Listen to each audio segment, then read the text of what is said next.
Joe, did we lose you? Good evening, everybody. News on the flip side should be starting in a few minutes. Let me get some media going here. Because here in this land, there we go. We unleash back, the Joe. energy and individual genius of man to a greater extent than has ever been done before. before. Go anywhere, man. We had to find Freedom and the dignity of the individual have been more available and assured here than in any other place on earth. The price for this freedom at times has been high, but we have never been unwilling to pay that price. Those who say that we're in a time when there are no heroes, they just don't know where to look. The sloping hills of Arlington National Cemetery, with its row upon row of simple white markers bearing crosses or stars of David, they add up to only a tiny fraction of the price that has been paid.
The world is so formidable as the will and moral courage of free men and women.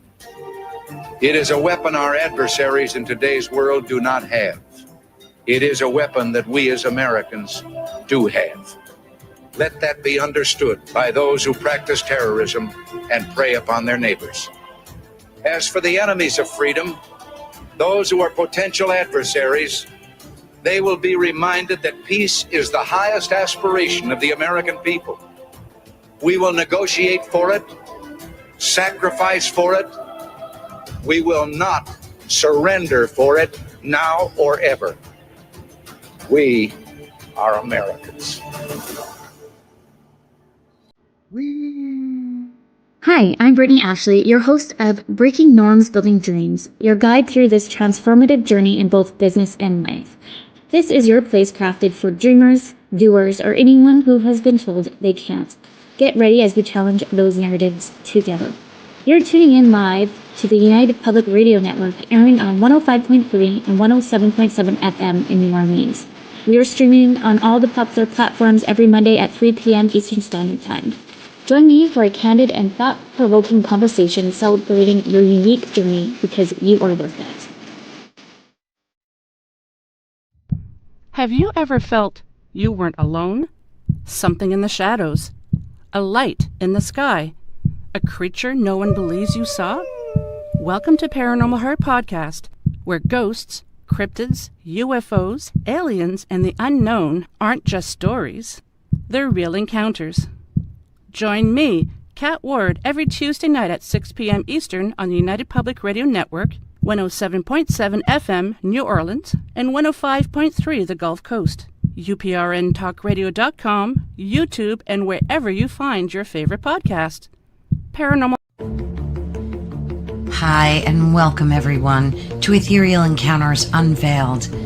Today we are broadcasting live on the United Public Radio Network and the UFO Paranormal Radio Network 105.3 on the Gulf Coast, and 107.7 FM in beautiful New Orleans.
Are you ready to explore the unknown?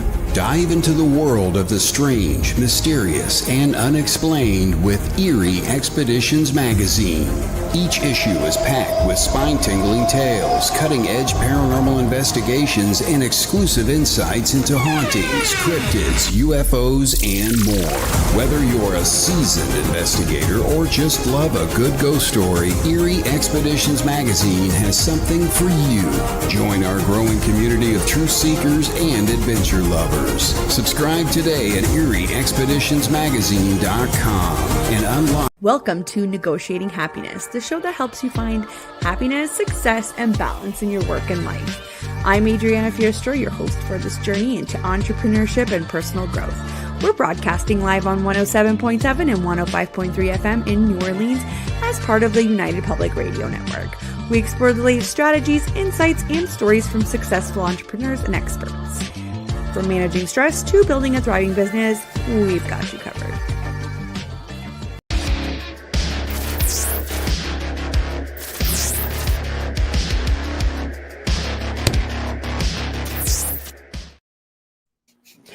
Welcome, everyone, to News on the Flip Side. That was Sean Patrick Hazlitt's intro you heard right there. It's a little promo for his show. And he actually follows us on the chat on Saturday night. Y'all should go check him out. He's brilliant. He makes Jay and I look sane, man. That's all I got to say about that. Yeah, he does, doesn't he? He makes us feel like we're sane, man. He's a really good guy. You should go by and check his show out on Saturday night. We have a guest with us tonight. Somebody we're trying to recruit here. We're not going to mention no names and that. Some strange from out west somewhere. I don't know how these people from out west sneak on this damn show all the time. It's getting kind of weird. You stop giving out your email address, Joe. At least he ain't out there with them people, in that LA, that initial place. We don't want to say no names, but LA is, it's pretty. But the place I'm in is being annexed. This is the new East Los Angeles. Oh, new East Los Angeles. That's where Cheech Marin's from, isn't it? Yeah, absolutely. It's not a bad place, but it's still the desert. I haven't met Cheech yet, but I have met Chong, and he was quite fantastic. But he's from California too, but I don't think he's from that same region. I think he's from further north. I've never heard of these people. Who are they? Tommy Chong and Cheech Marin? Jeez, Joe, what planet are you from? Oh, no, man. Puffing smoke. Man, puffing and smoking. No, I don't know. Who y'all? Still smoking. Yeah, y'all on crack. But don't ignore these two guys, Cheech and Chong. Who named themselves Cheech and Chong? Man, get the fuck out of here. Yeah. Oh, man. They back together again, too. Nancy's they don't smoke anymore. What the fuck? That sucks. They don't smoke anymore. I mean, come on. No, but they have edibles. They got edibles. They got edibles, man. Oh fuck, Ben, how you been, man? How's life been treating you? Hanging in there. I've been wondering where you've been hiding at. You've been making me nervous. So let me call Ben, see where the hell he's been hiding. No, man. I got one of those live 365 platform stations. So all the stuff that we did when we were mute, you heard it here first on on UPRN is now being broadcasted a second time, That's cleaned cool. up, remastered on musicstalkradio.com. That's So cool. that's where me and the rest of the squad have been hanging out since April. We just got started. And we're going to continue our efforts and interview people in the music industry and put them with people who don't have Grammys and, do what we've been doing, create relationships. So, we don't do political commentary on our show. That's the reason why it's kind of like a breath of fresh air. But some of the songs and music have some political commentary in them, though. Oh, well, it's all so you kind of do.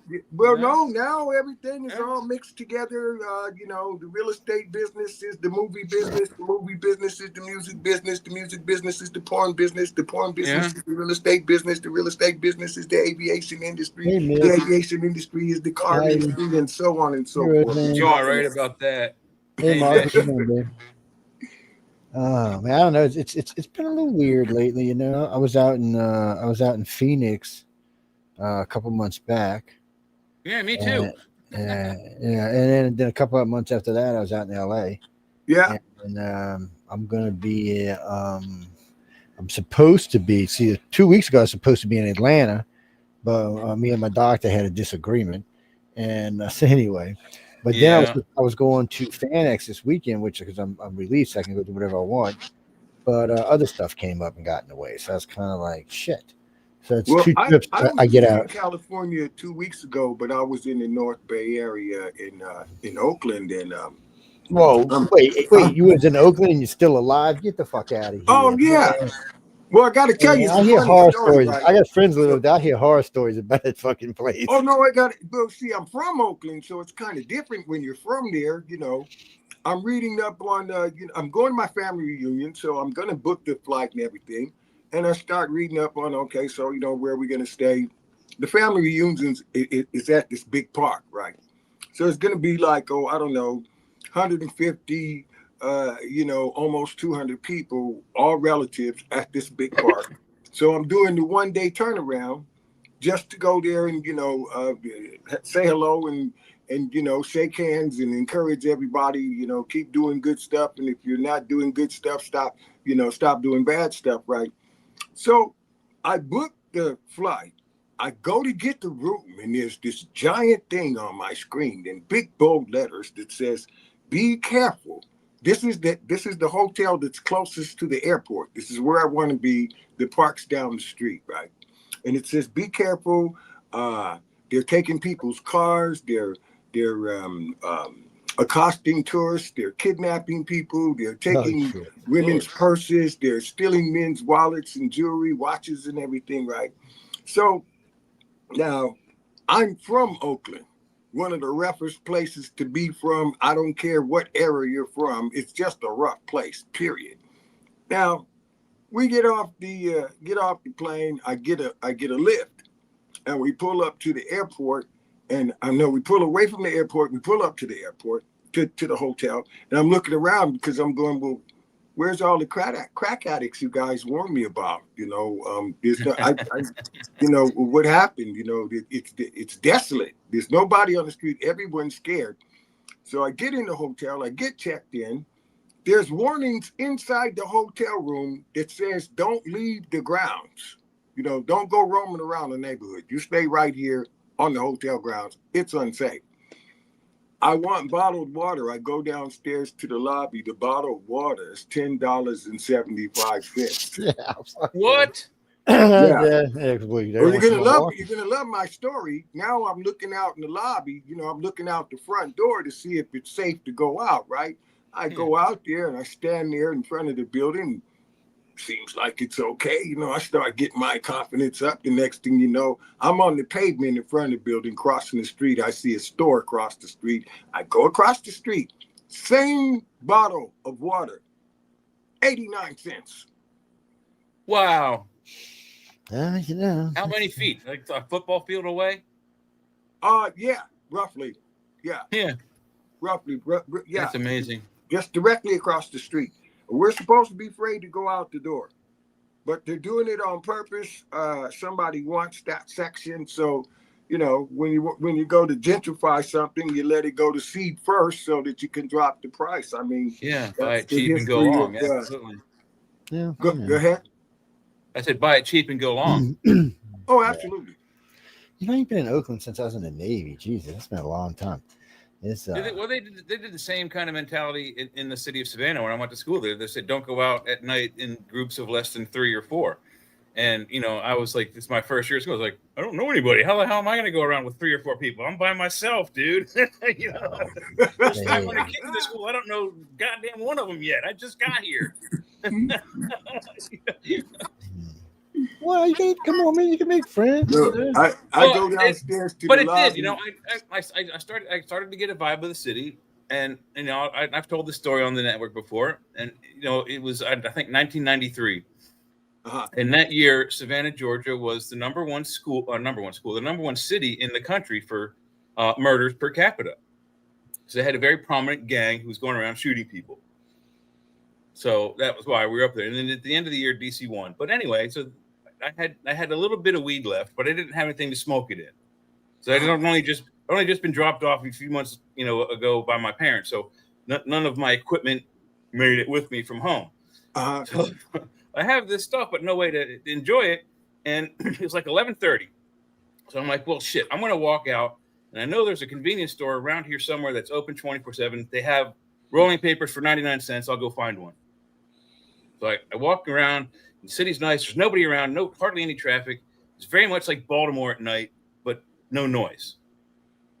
So I turn left down this alleyway, and I see a young black gentleman turning into the alleyway the same way. And my first day, and what the school told me, I get scared. I'm like, oh my God, this is it. I'm gone. He's dead. Skinny white boy kill his side road. The two of us meet halfway in the middle. We just start talking, and I was really looking to just smoke this weed that I had. And I said, hey man, I have a little bit of weed, but no way to smoke it. And I was looking for papers. And he goes, well, I got paper. And I'm like, roll it up. We sat there for like an hour and a half, smoked the joint that he rolled up. And we started talking. He said, you know what? When I first turned down the alley and I saw this white dude turn down, I thought, this is it, man. I'm gone. And I'm like, I thought the same thing about you. And he's like, you did? And I'm like, yeah. He's like, well, this is a white city. And I'm like, I don't care. I'm by myself here. I don't know anybody. No, you know what you got? You thinking you're going to get robbed, and he's thinking he's go, shit, I'm going to get arrested. or no, he thought he was going to get robbed or killed too. No. We were both thinking. I will tell you this, people. If someone we don't know, and we wound up smoking a joint together and talked for an hour and a half in this alleyway, and that was it. We kept going in the same direction we had come in, and I never saw the dude ever again. I was in that city for 13 years. I lived there. Never ran into him again. So if you're hearing me, it's good to hear and to see if we, you know. But that was it turned my mind. Like you were saying, how they tell you it's a bad place, so they don't want you to go there. It really works, but it's not always true. So it's just the things that, you know, people in charge can tell you. You can't always take with you have to take it with a grain of salt, so they say. No, I'm getting out the car. I'm looking for the crack dealers, the crack users, because back in the day, I'm in my hometown now. I've already got an accounting from the cousins and the relatives that need their car fixed. They need the pavement in front of their house, where the crack is at the bottom of the steps. They need that filled in. Crack addicts do all of that. I mean, they will take like a bobby pin and a pair of tweezers and put you a whole new roof on, fix your car and everything. None of those people were there. So that means that they got a whole different vibe going on there. They want to, basically scare everybody away from that section, but they can't scare the big dogs away. There's still a hotel sitting there. That's a major operation. So what they're doing is telling everybody, be afraid, be very afraid. Propaganda machine. As long as I have Martha with me, I'm not afraid of shit. So yeah, and Martha loves to travel, man, and I know how to travel with her. So, and currently right now she's got 31. She got a 31 round clip in her right now. So she like. Why did you name it Martha? We gotta know. Come on. Oh no, because it's a geek thing. So I used to watch a series called Eureka, and there's a weapon in Eureka called Martha. It's a drone, actually. Before all this drone shit started, it's a Viper drone kind of thing, and it's badass. You know what I named my pistol? Miss Wittgenstein. She's named after a Jewish lawyer that will always get my ass out of trouble, no matter how bad you are. That's always good to have, man. You know, these days it's always good to have. Jeffrey, Jesus, Ben and I go back longer than we should admit, man. It's been known for a while now. Well, we say on the show that we're older than stuff dirt, going you on. and I, so that has to put you and Ben further than dirt. Oh yeah, we go back. Oh Jesus, I think it's about 11 years now. Yeah, roughly something like that. I mean, we got arrested up in New York. They said they were a harem, and they were roaming around. So Ben and I said, "Shit, it's a harem. We're gonna go hang out with the harem. That sounds good to us." Oh no, they weren't harem. No, they were. Anyway, they I don't know. They turned out to be prostitutes. They thought Ben and I were, I don't know. It was wow. It was an interesting scene, is all I can say. You had to be there, people. That's all I got to say. Vince, like, leave me out of your fantasies, Joe. Yeah, that time Joe got pulled over with 6 girls in the car, and all of them had practiced saying in chorus, we're his girlfriend. Leave us alone. I was not even if you hear that story, Joe was driving. Yeah, I'll tell you a true story. Ladies, close y'all's ears. You don't want to hear this. So we were out as Mardi Gras, and I was on leave from the Navy, and I was down for Mardi Gras, and I had these 6 girls with me, all friends of mine. I grew up with them, and we're cruising along, and we're all a little buzzed. We'd been out, and and anyway, we got pulled over. So I said, when he walks up, y'all just all show him what's at the same time, right? So all 6 of them flashing. The cop looked at me. He got a big old smile on his face, turned right the fuck around and walked back to his car and left. I was like, you got to be shitting kidding me, man. I mean, this guy had a grin on his face, like I think it might have left it permanent. It was hilariously funny. So Joe, that was priceless. The last time I came on your show, the political show, this guy was trying to get in office. They were debating. Wait, and somebody in the conversation said, because it was Hillary Clinton and Donald Trump. That was when the young lady who became infamous afterwards, Jaguar Wright, had her meltdown. As a matter of fact, in the radio world and in Hollywood land, your show is famous, and the story is told that her meltdown starts on our show with you saying something to her and her losing her mind. Oh, anyway, in that episode, what was mentioned was that, hey, there are Russian subs in our water with missiles pointed towards our shoreline. And while you guys are debating about who is going to run the show, did anybody notice that they're there, and is anybody doing anything? Now, that is the last time that I did political commentary. I've been giving an observation of what's going on. That's the last time we actually talked about politics and what's going on with America and the rest of the world. As a matter of fact, it's I know it's kind of strange. It's and I tell people all the time, hosts, former hosts, ex-hosts, friends of the network, because what we've done with this show and with the chat is it's open-ended now. So we've been right now. It's been Jay and I and Sean Kelly, but he's off. A little wife taking a vacation for about a month, and maybe a little longer. But the thing of it is we've been looking for people, but it's these days finding people who are up to speed on politics is not as easy as it used to be. A lot of people think they know politics, but when you really get into it, then not really. They don't dive into it deep enough. I mean, they're doing MSNBC or something. And think about all the past events we've covered during the Obama campaigns, or the voting during the votes. Afterwards, the exit polls, the reporters were asking them about things that Mitt Romney had done. But they open-ended the question. They said, what do you think about how this has been accomplished, and blah, blah. And they always go, oh, Obama was great at doing that, but it was something that they know Mitt Romney had accomplished. So they proved right then that people were going to the polls completely uneducated. They weren't going and voting because of what a guy had done in the past or what he was going to do for them in the future, they were voting along party lines, strict and foremost. And that's not always necessarily a good thing. I mean, when I first became a voter in the 80s, I registered as a Republican because if I didn't, my mom would have beaten me senselessly. So I voted and registered Republican. And then back then I voted along party lines, and I voted for Reagan both times. And it seems that the planet was happy about that. But I voted for Clinton, who was a Democrat, because he was better than the Republican charge at the time. So you have to weigh, you really have to look into it. If you just go and vote along party lines, you can have a disaster like Biden. And then you can try to defend yourself. Well, at least I voted. Well, to vote is not just a vote. Yes, you want to put your opinion out there, but just make sure you're putting the right guy and not some fool in the most powerful office on the planet.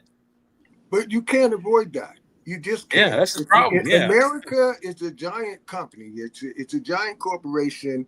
And imagine that every citizen has been told that you sit on the board of directors. We're not doing a damn thing without your approval. So we need everybody here. We're going to discuss the issues. And then the person who's spearheading this effort to get the information out there really silently hopes like hell that, only 10% of the people show up and that the other 90% of the people listen to whatever we get those 10% of the people to believe, and they'll sign off on it. I mean, just like running the company and, well, hey, I hope everybody on the board of directors doesn't show up because everybody doesn't agree with what I want to do. So so-and-so's busy chasing girls and playing golf, and he can't, better for us. Same thing. Yeah, I absolutely agree with you 100%. 100%. It's a business. And I've always said way back, even before I was on this network, we had the Ross Perot incident with was it the late 80s, early 90s, when he was like in and out of the race the whole time, and he kind of fudged the pooch for that whoever was the best choice there. I think it was Bob Dole, but in any event, I'd always said that what we need is a leader, not a lawyer. We don't need a politician. We don't need a lawmaker or a moneymaker. We need a guy who builds things, a guy who he's a business owner and he builds a business from scratch, or he has a business that revolves around building, like his company builds homes. We need a ground roots kind of dude, not a guy who's out in the public eye every day trying to make money and make a name for himself. We need a dude who doesn't really want the job but knows he can do it. And I think that's what we got in Trump. But both sides have negative things to say about him. I mean, the people that like him, his party, have negative things to say about him, and the people that hate him have negative things to say about him. But what people aren't saying is negative things about how stuff is going. Yeah, the economy hasn't turned around yet, but the thing is, it hasn't tanked any worse. It's kind of stabilized. At least the vice president is telling us we're stable. The propaganda machines are running this thing. You're not getting pure honesty. You're not getting pure truth, not from either of the two policy makers. And this is simply because the way that the mechanism works is each side is now allowed to smear the credibility and reputation, de-amplify the accomplishments of the other side. And the really ironic part about having to say that is we know that they sat down and agreed to this bullshit before they did it to each other. Okay, so we're going to change the rules. Obama signed something that had a rider on it that said that propaganda is no longer illegal in the United States. You may say whatever you want to say, and it can't really be considered slanderous or defamatory because they changed the definition of the proper rules of engagement in terms of political protocol and how issues and items of agenda are addressed in the public, and you can say whatever you want. Look at Donald Trump. Lock her up. Your breath stinks and your mom dresses you funny. Grab them by the pussy. I was just blown away that he could get away with all of that. And the trickle down from leadership that does that is, I'll be damned if everybody in corporate in America that kind of dug his style didn't decide immediately, you know what, I'm coming in tomorrow and I'm doing that to somebody. If it's good enough for the president of the United States and he runs this whole son bitch, I can do that. It's rough out here. They got people kind of out there doing that kind of stuff right now. He's yeah, they do. They got people that pay millions of dollars a year to like come up with those kinds of tactics. I think right now the real problem for anybody who's not a Republican is that your party sucks and you're in your deep party's shit. crumbling. And what are you going to do about it is the real question. So this CNN guy, which I will probably play him later on tonight, but he's like having an orgasm. Whitfield? No, the little young guy. No, he does the stats for me. See, I have to make this. I got to make this insertion for you guys. Yeah. See, look, for the brown people, the orange people, the yellow people, the red people. Okay, some of us are smart enough to realize that, look, your pronoun is not Caucasian. Okay, period. What kind of not Caucasian you are don't matter unless you're one of the people that ain't Caucasian. All right. The people who run the show, they like run the show on behalf of people who look like themselves. They say that they're considering your issues and so on and so forth. But you're gonna have to step up to the plate. You have to bring your own water. Okay. Yeah, you are. You cannot be the charity case that everybody's worried about. Okay. So in that respect, there isn't a left or a right. There is just the machine. And whatever they come up with collectively at the end of the day will apply to you if your pronoun is not Caucasian, therefore not part of the power structure unless they put you there. And it's not racial. We're talking about power. Yeah. We got a balance of power that they're fighting over in this country, first to run the country, then to run its subsections and subcategories, and then to go compete with the rest of the world. I think that's ass backwards.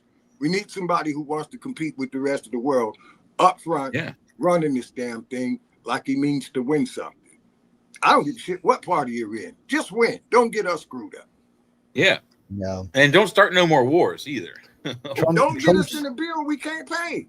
Trump's winning pretty big, guys. Don't start a fight. We'll spend all our time and money trying to win. So let's look at this. So Trump got NATO and all the NATO countries now to up their ante to 5%, which the last 4 presidents have tried to do. He got them to do it. He not only did that, he told Europe, "You fucking losers, stop sucking on our tit. Yeah, build your own fucking military." Army. You know, look, we're here to back you up. We're not here to fight your war. We're here to back you up. This is your side of the world. Our side of the world is fucking fine. Your side of the world is always a fucking mess. Fix it. Well, we've been maintaining a full-time Army, Navy, and Air Force in that countries. Wait, what? I'm sorry. We've been maintaining full-time military bases of U.S. Army, Navy, Air Force, and probably Marines too, in all of the countries of Europe since World War II.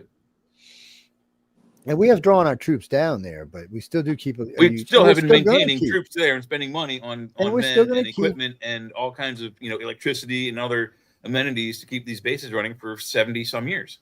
Yeah. Again, the people of the United States of America are not administrators. This thing is this country is a company. It's a corporation. Mm-hmm.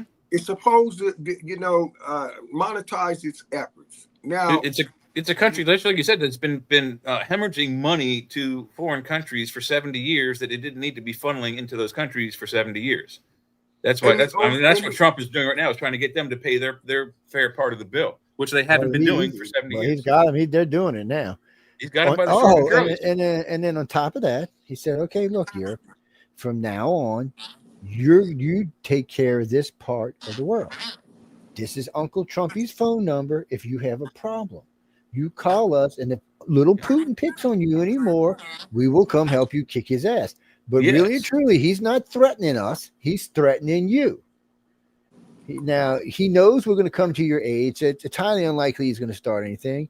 He said, but why should we send our people to go die? And all you tell us is fuck you most of the time. I mean, come on, they terrorist the living shit out of us. It's, it just needs to be balanced out because we need Europe as an ally, but fuck. What do y'all think about the announcement that was made late last night with specificity to the deal that he cut with, I believe it was Japan, where they're supposed to put up $400 billion to stimulate our economy. At the same time, he dropped their tariff to 15% when it was 20-something percent on the norm. Is that just front end stuff to make us look good, or is it really of substance, and is it really going to have a positive impact for the people of America? I'll tell you how this is actually going to work out. So Trump is because he's a businessman, he looks at the country like a business.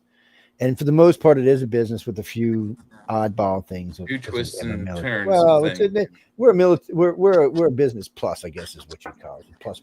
But anyway. Well, but our business is gangster. I mean, you know, we're more than a go out and business. create a bill, and then when you come to collect, if we ain't got the money, we answer the door with the bazooka and go, yo.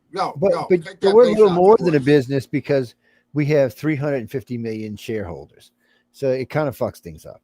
But regardless, Ben was saying that earlier. Exactly. No. You're right, Joe.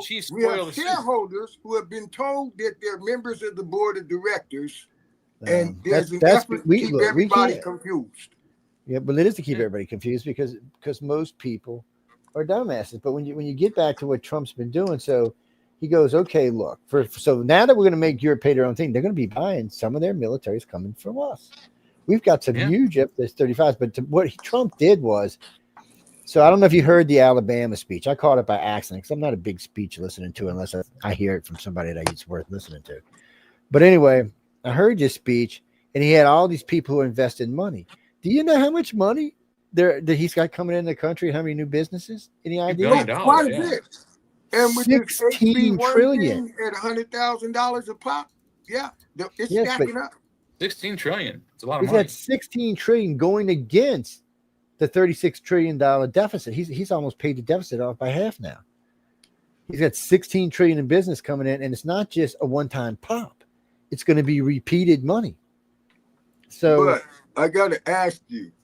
Well, and Joe, your day job is a construction business. So my man's a general contractor. You know how y'all get down when you don't want to pay the subs and you want to delay everything and just make it for you and the homies, right?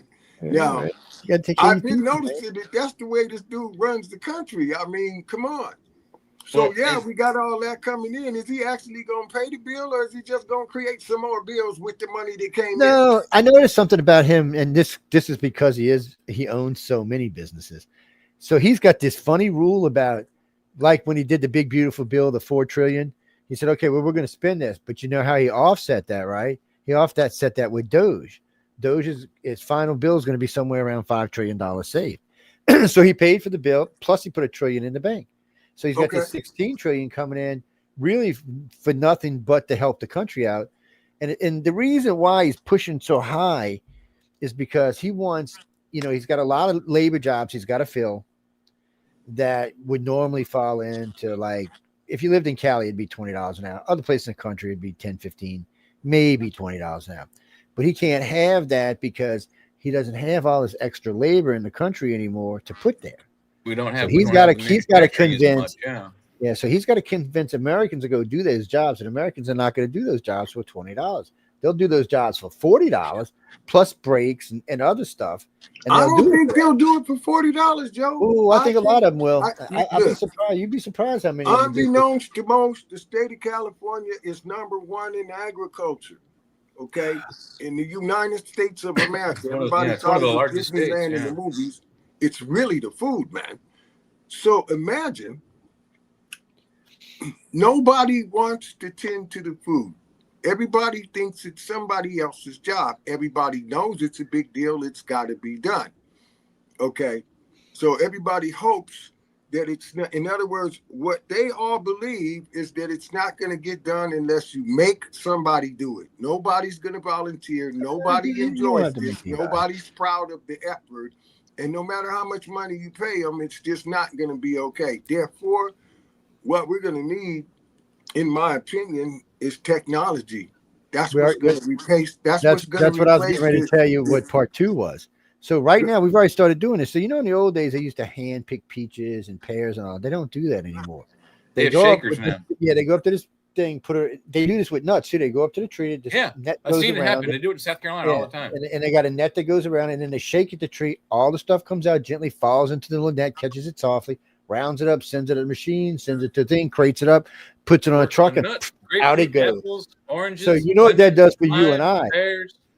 So what this does for you and I is after about a decade, it will bring prices down to about half of what they were, because you won't be paying all this medication, all these sick leaves, all these people working for you, all this insurance. You will no longer have to pay it anymore, because you know what? You and Farmer Bob and your two sons get out on a tractor and just start harvesting. Go out and shake the I've been watching them do it with corn, with all kind of stuff.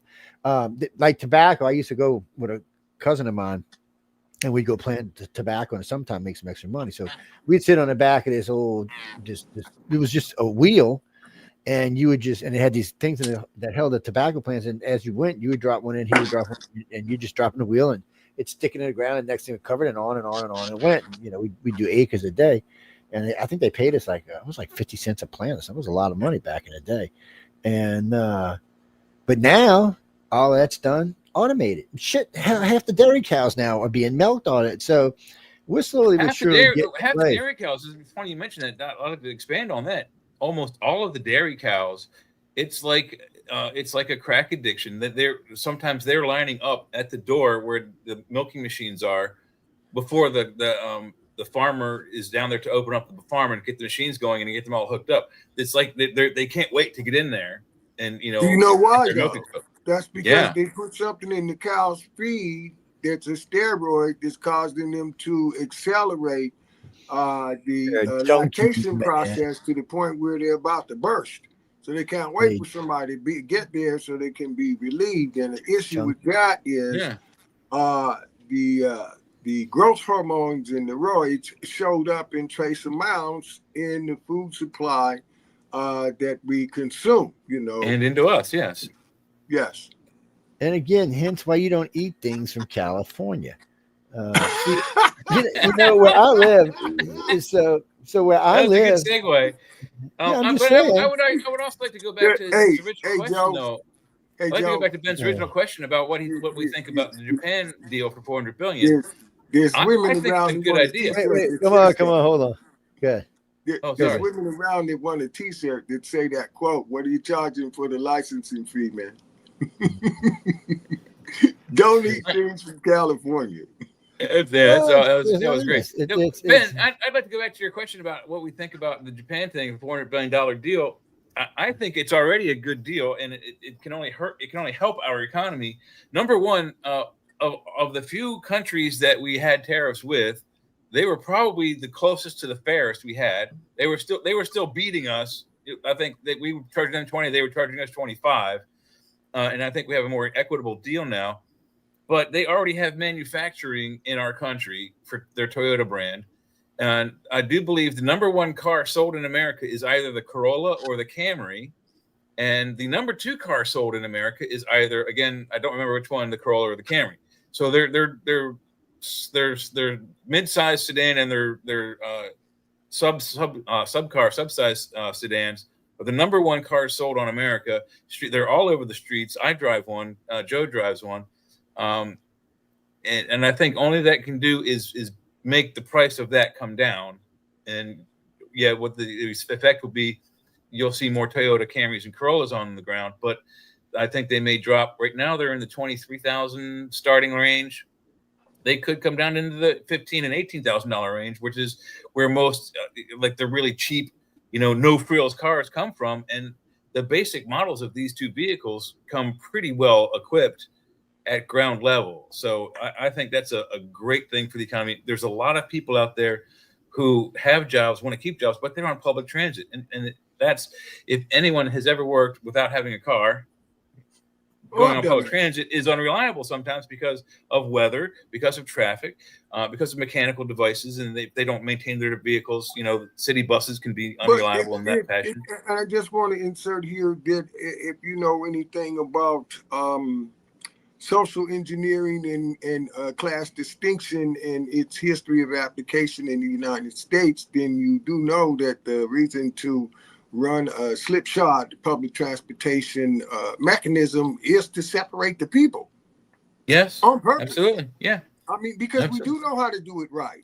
But the reason not to do it right is because then that would make us have to do everything right. And then the people who want to be the special so-called, separated class, big me, little you, they don't get to have that. And that's a big deal for them. Yeah. I mean, they will really raise hell if you take that from them. You're absolutely right. You have to know the trick. The trick with the public transit system in DC, which is what I'm familiar with, is if you were relying on that to either go in and out of the city for work, particularly at rush hour times, normal jobs, 9 to 5 kind of procedures, they recommend you get into the metro system or the subway system or the public transit system 3 hours before you need to be at work. So if you have to be at work at 9 a.m. and you live in the suburbs, you need to be on that first city or metro bus in Montgomery County, Maryland at 6 a.m. or your ass isn't getting to work. I'm sorry. That's just how many people are in that area going to that one focal point, Washington, D.C. to work. I got some hands-on experience in some very eclectic areas to be a guy who ended up doing what I'm doing now. At one time, I was in public transportation. So I got rolled up for being late to work. And it was the funniest thing because now I got to go to the operations manager and explain to him that, well, I don't think this is fair since the reason I was late to work is because I was catching a bus to come and drive one and that bus was late. Yeah, it wasn't my fault. He just... It's right. It's your fault, boss. Hey, someone call Linda. He's split into two again. She's got to come in there. Yeah, he's spliced into two again. Wow. Look at that. It's an effect of the alien probing. What the hell? That guy is sexy, man. Ooh, and it's all right, Joseph Montaldo, what have you been up to? You have men around you with neckties on. That's suspicious. There we go. There we go. Of the present. We'll get out there. No, that Joe's looking for something while this Joe's talking. Okay. So I got to ask you. I mean, in the way that you explain, and that was very, astute observation as you explained the Japan thing. Now I just got to ask you: is that leaning towards, or is that making America great again, or is it anything like making America great finally, hopefully? You know what it really does? It makes America stable. It puts us in a position so we're self-reliant, that we don't have to because right now, I mean, even our rare earth minerals are coming from China. We get in a war, China, they're gonna on a lot of stuff are gonna be screwed for a while, including medicine. So it's just time for America to become self-reliant. Pharmaceutical prices could rise in the future if we. But the problem is we're not number one in anything right now, and we're in technology. No, we're not World War II America anymore. That's what he's going for is World War II. I think that's a push towards that. What it does possibly is it gives Toyota, it gives Nissan, it gives other vehicles and other products of Japan that we not necessarily need, but we require. For the now time, most of us need some sort of transportation, whether it be public or Uber or Lyft or our own personal vehicles. We need it to get around. You just simply can't. You can't walk to work anymore. It's not like it was in the 1600s, the 1500s. We don't have cities that are that small anymore. It's gotten to the point where it takes at least an hour to get to work, and most drives is an hour long. I can't imagine. If you look at where the so-called smart money, is looking to make a footprint, if you will, as investors, they're putting their money into. I'm going to call it socialized mechanisms where everything is cookie cutter. So we'll say, for instance, here's an example. 12 houses followed by a liquor store, followed by a grocery market, followed by 12 houses, followed by a school, followed by a liquor store, followed by a church, followed by 12 houses. Okay. Now, look at Walmart. Walmart does our homework for us in the construction trade, because if they buy land, then it's basically a donut. They got the middle, and you can bid on. They got the whole, and you can bid on this part to come in and put in apartment Put in your complexes, low income housing, and all of that stuff. So what you're going to notice in terms of the social engineering and control mechanisms, if you will, it's just like being at what is it called, junior high school. Okay, you can roam around in the halls, but you need that piece of paper called the hall pass. Yes. If you don't have the hall pass, then we write you up. So now what happens is the hall pass monitors, that's your local constable and police, they stop people and ask them, where are you going? Where are you coming from? Can I see your ID? So for instance, and this is hypothetically, but it's happened before, this control system. The officer says, well, where are you going? Well, I just left Walmart. Yeah, but your ID says that you live way over there. And there's a Walmart 3 blocks away from where you live. So what you doing over here? Now, well, we're not used to having to answer that question, because that takes you all the way back to, why are you out of class without a piece of paper that says you have permission to be out of class? Mm-hmm. So this is what go ahead. Excellent parallel. Yeah, no, it's an excellent parallel. I exactly agree with you on that. I was actually just looking up the sovereign, what do they call it? The sovereign citizen movement earlier this afternoon, because you see some people who, when they've actually committed a crime, usually a traffic violation, you see it on like the cop shows. Oh yeah. You get these people, these poor deluded people who think they've interpreted actual law correctly, and they have no. They have, but it does not. No relationship. Yeah, they have no relationship with law. They never went to law school. They don't know anything about the law. The law that they read does apply, but not to the people who are trying to use it. Yeah. And they haven't figured that out yet. Okay, yeah, it says that. Guess what? You are not the people they're talking about. Mm-hmm. Now, if you were, you would not have a piece of paper that identifies you as chattel property of the corporation that was headquartered in the District of Columbia. It ain't there no more. We are in this giant transition that most of the lay people are not paying attention to in this country. On purpose. On purpose. That's the program. And the news media is doing a lot to hide all what kind of things are happening behind the scenes. Well, the country was put together by some people who had I'm going to say, multiple tiered motivation and reason to want to roll up their sleeves and create a country. It's stuck. Yeah. The agenda is the agenda. I mean, and you can put whatever you want on top of it, it's still the agenda.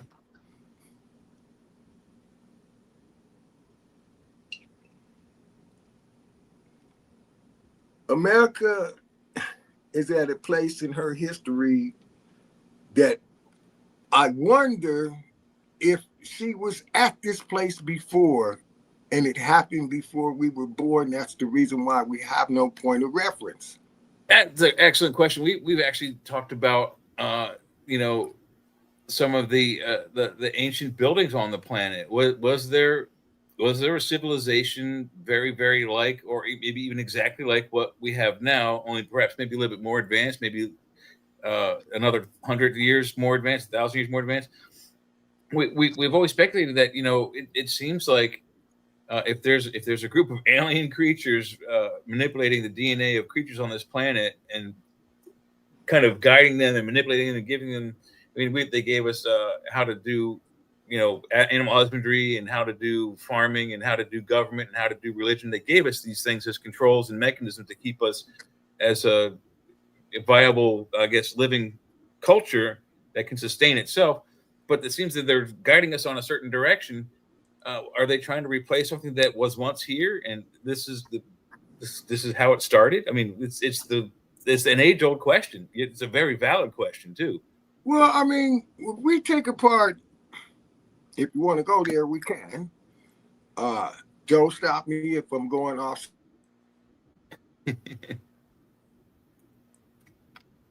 Okay, that was weird. Well, is make the observation that all of the so-called. Go ahead. You froze up a little bit. Yeah, somebody called me and I had to touch the button because it covered up my screen.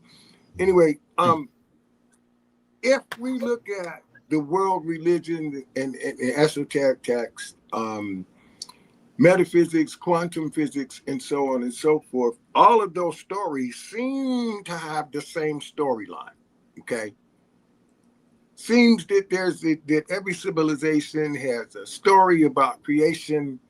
They have a story about an up, a down, an in, and out. Hang on a second.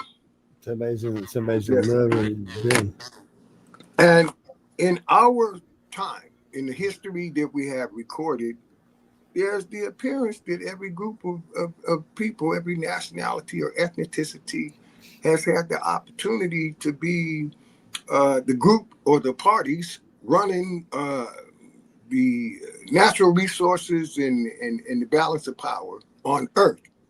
Mm-hmm. From everything that we've been able to ascertain and get our hands on, no one can claim that they did an exemplary job. So if we're going to talk about extraterrestrials and so on and so forth, I mean, all of those stories translate to the human saga. Okay, Mm-hmm. so there's supposed to be a God that said, worship me, don't worship anybody else. Well, right there, you put it in mind that maybe there is something else to worship, you know? Yeah. Imagine. That there's there's other choices than me. Right, exactly right. There are other options. But guys, we got to go to break. Study them. Yeah, we got to go to break. Oh. We're way past. I wasn't paying attention. We way over break. So, yep, ladies and gentlemen, we're gonna be back in about. We got 2 songs coming up, so about 8 minutes. So just hang out for those, and we'll be back after the songs. And we got lots of stuff to talk about. We hardly even started on what we're actually talking about tonight. Which who the hell knows what the hell that actually is? Well, no, I was going he's somewhere. an alien. I'm wondering if all of the political smearage and who chopped up a body and left it in the trunk of their car, and who was under the desk doing whatever was wrong with the white. I'm wondering if all of that is just coverage because Joe Montaldo and his people who were doing the extraterrestrial exploration were right all the time. No, we got a friend whose name is Dexter.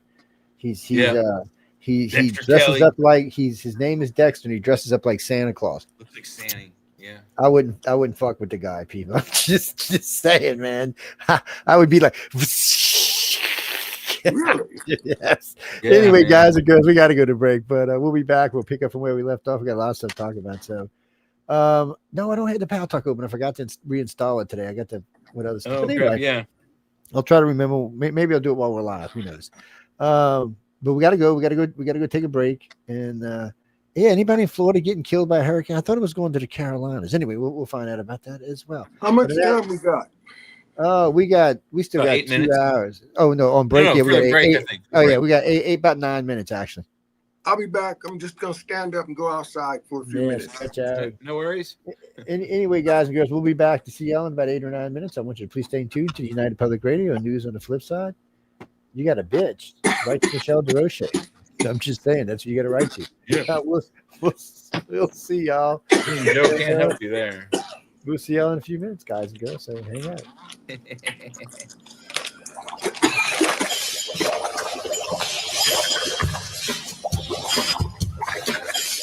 Monster Man.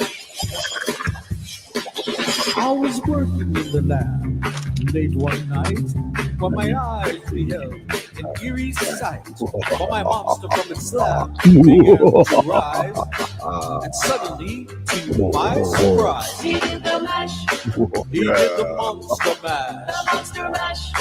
It was a graveyard He smash. did the mash, It was all in a flash. he did the mash. He did the monster mash. From a laboratory in the castle east to the master bedroom where the vampires feast. Let me Who's all came from their to get a jolt from my electrode. They did the mash, They did the Monster Mash. The Monster Mash. It was a graveyard They did smash. the mash. It caught on in a flash. They did the mash. They did the Monster Mash. The zombies were having fun. The party had just begun. The guests included the Wolfman, Dracula, and his son. The scene was rocking, forward digging the sounds. Igor on chains, backed by his baying hounds. The coffin bangers were about to arrive. And the vocal group, the Crypt Kicker Five. They played the mash. They played the Monster Mash. The Monster Mash. It was a graveyard They smash. played the mash. It caught on in a They flash. played the mash. They played the Monster Mash. Out from his coffin, Drax's voice did ring. Seems he was troubled by just one thing. He opened the lid and shook his fist and said, "Whatever happened to my Transylvania twist?" It's now the mash. It's now the Monster Mash. The Monster Mash. And it's a graveyard smash. It's now the mash. It caught on in a flash. It's now the mash. It's now the Monster Mash. Now everything's cool. Drax a part of the band. And my Monster Mash, a hit of the land. For you, the living, this mash was meant to. When you get to my door, just tell the boys sent you. Then you can mash. Then you can Monster Mash. The Monster Mash. It was a graveyard Then smash. you can mash. You'll catch on in a flash. Then you can mash. Then you can Monster Mash. Monster Mash. Monster Mash. Get back on. Monster Mash. Monster Mash.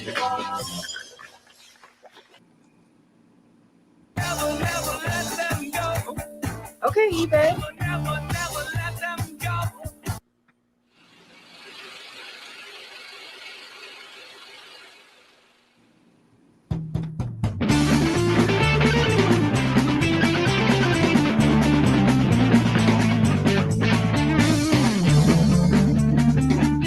Go, Joe Horn, go. Sounds like the ET guy to Joe Horn. The devil went down to Washington. He was looking for a throne to steal. He wanted to bind his frame of mind to America's New Deal. When he came upon this patriot on the guitar playing it hot, Obama jumped up a political stump and said, "Joe, I'll tell you what. I'll bet you hadn't heard that I'm a guitar player too. And if you care to take a dare, I'll make a bet with you. Now you play a pretty good guitar, boy, but give Obama his due. I'll bet the nation's soul whose throne I stole. I'm a better player than you." Joe said, "My name's not Boy, man, and I'm ready to rebel. But I'll take your bet and your veiled threat if it'll break your evil spell." Joe, grab your Stratocaster and play your fingers hard. Hey, Joe, the Let's Joe's go rule, loose man. in It's DC and still Obama singing, rolls the man. cards. And if he wins, the minds of men, the damage is untold. But if you win, the devil could be unthroned.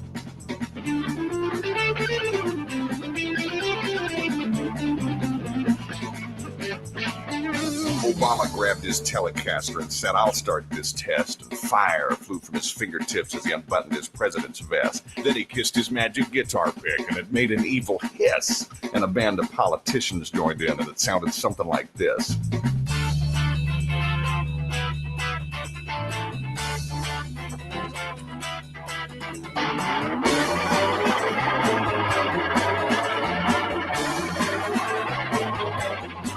Man, look at that finger work, man.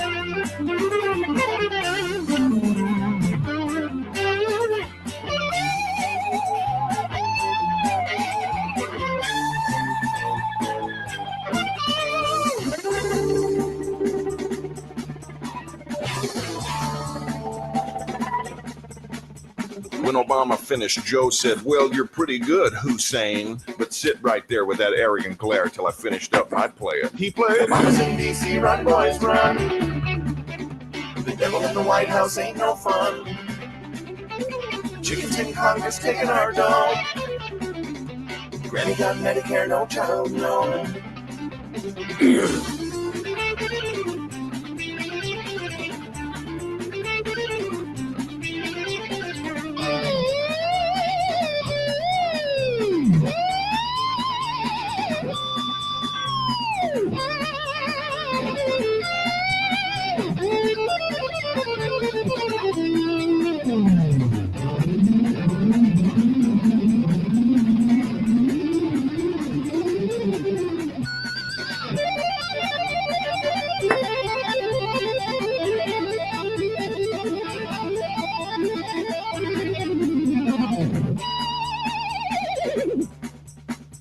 Well, Obama bowed his head because he knew that he'd been bound, and he laid his silly rubber mask before Joe upon the ground. Joe said, Obama, please get lost, and don't you ever come back again. We done told you once, you socialist pawn, you ain't our nation's friend. He played Obama's in D.C., run, boys, run. The devil in the White House ain't no fun. Chickens in Congress taking our dough. Granny got Medicare, no child, no.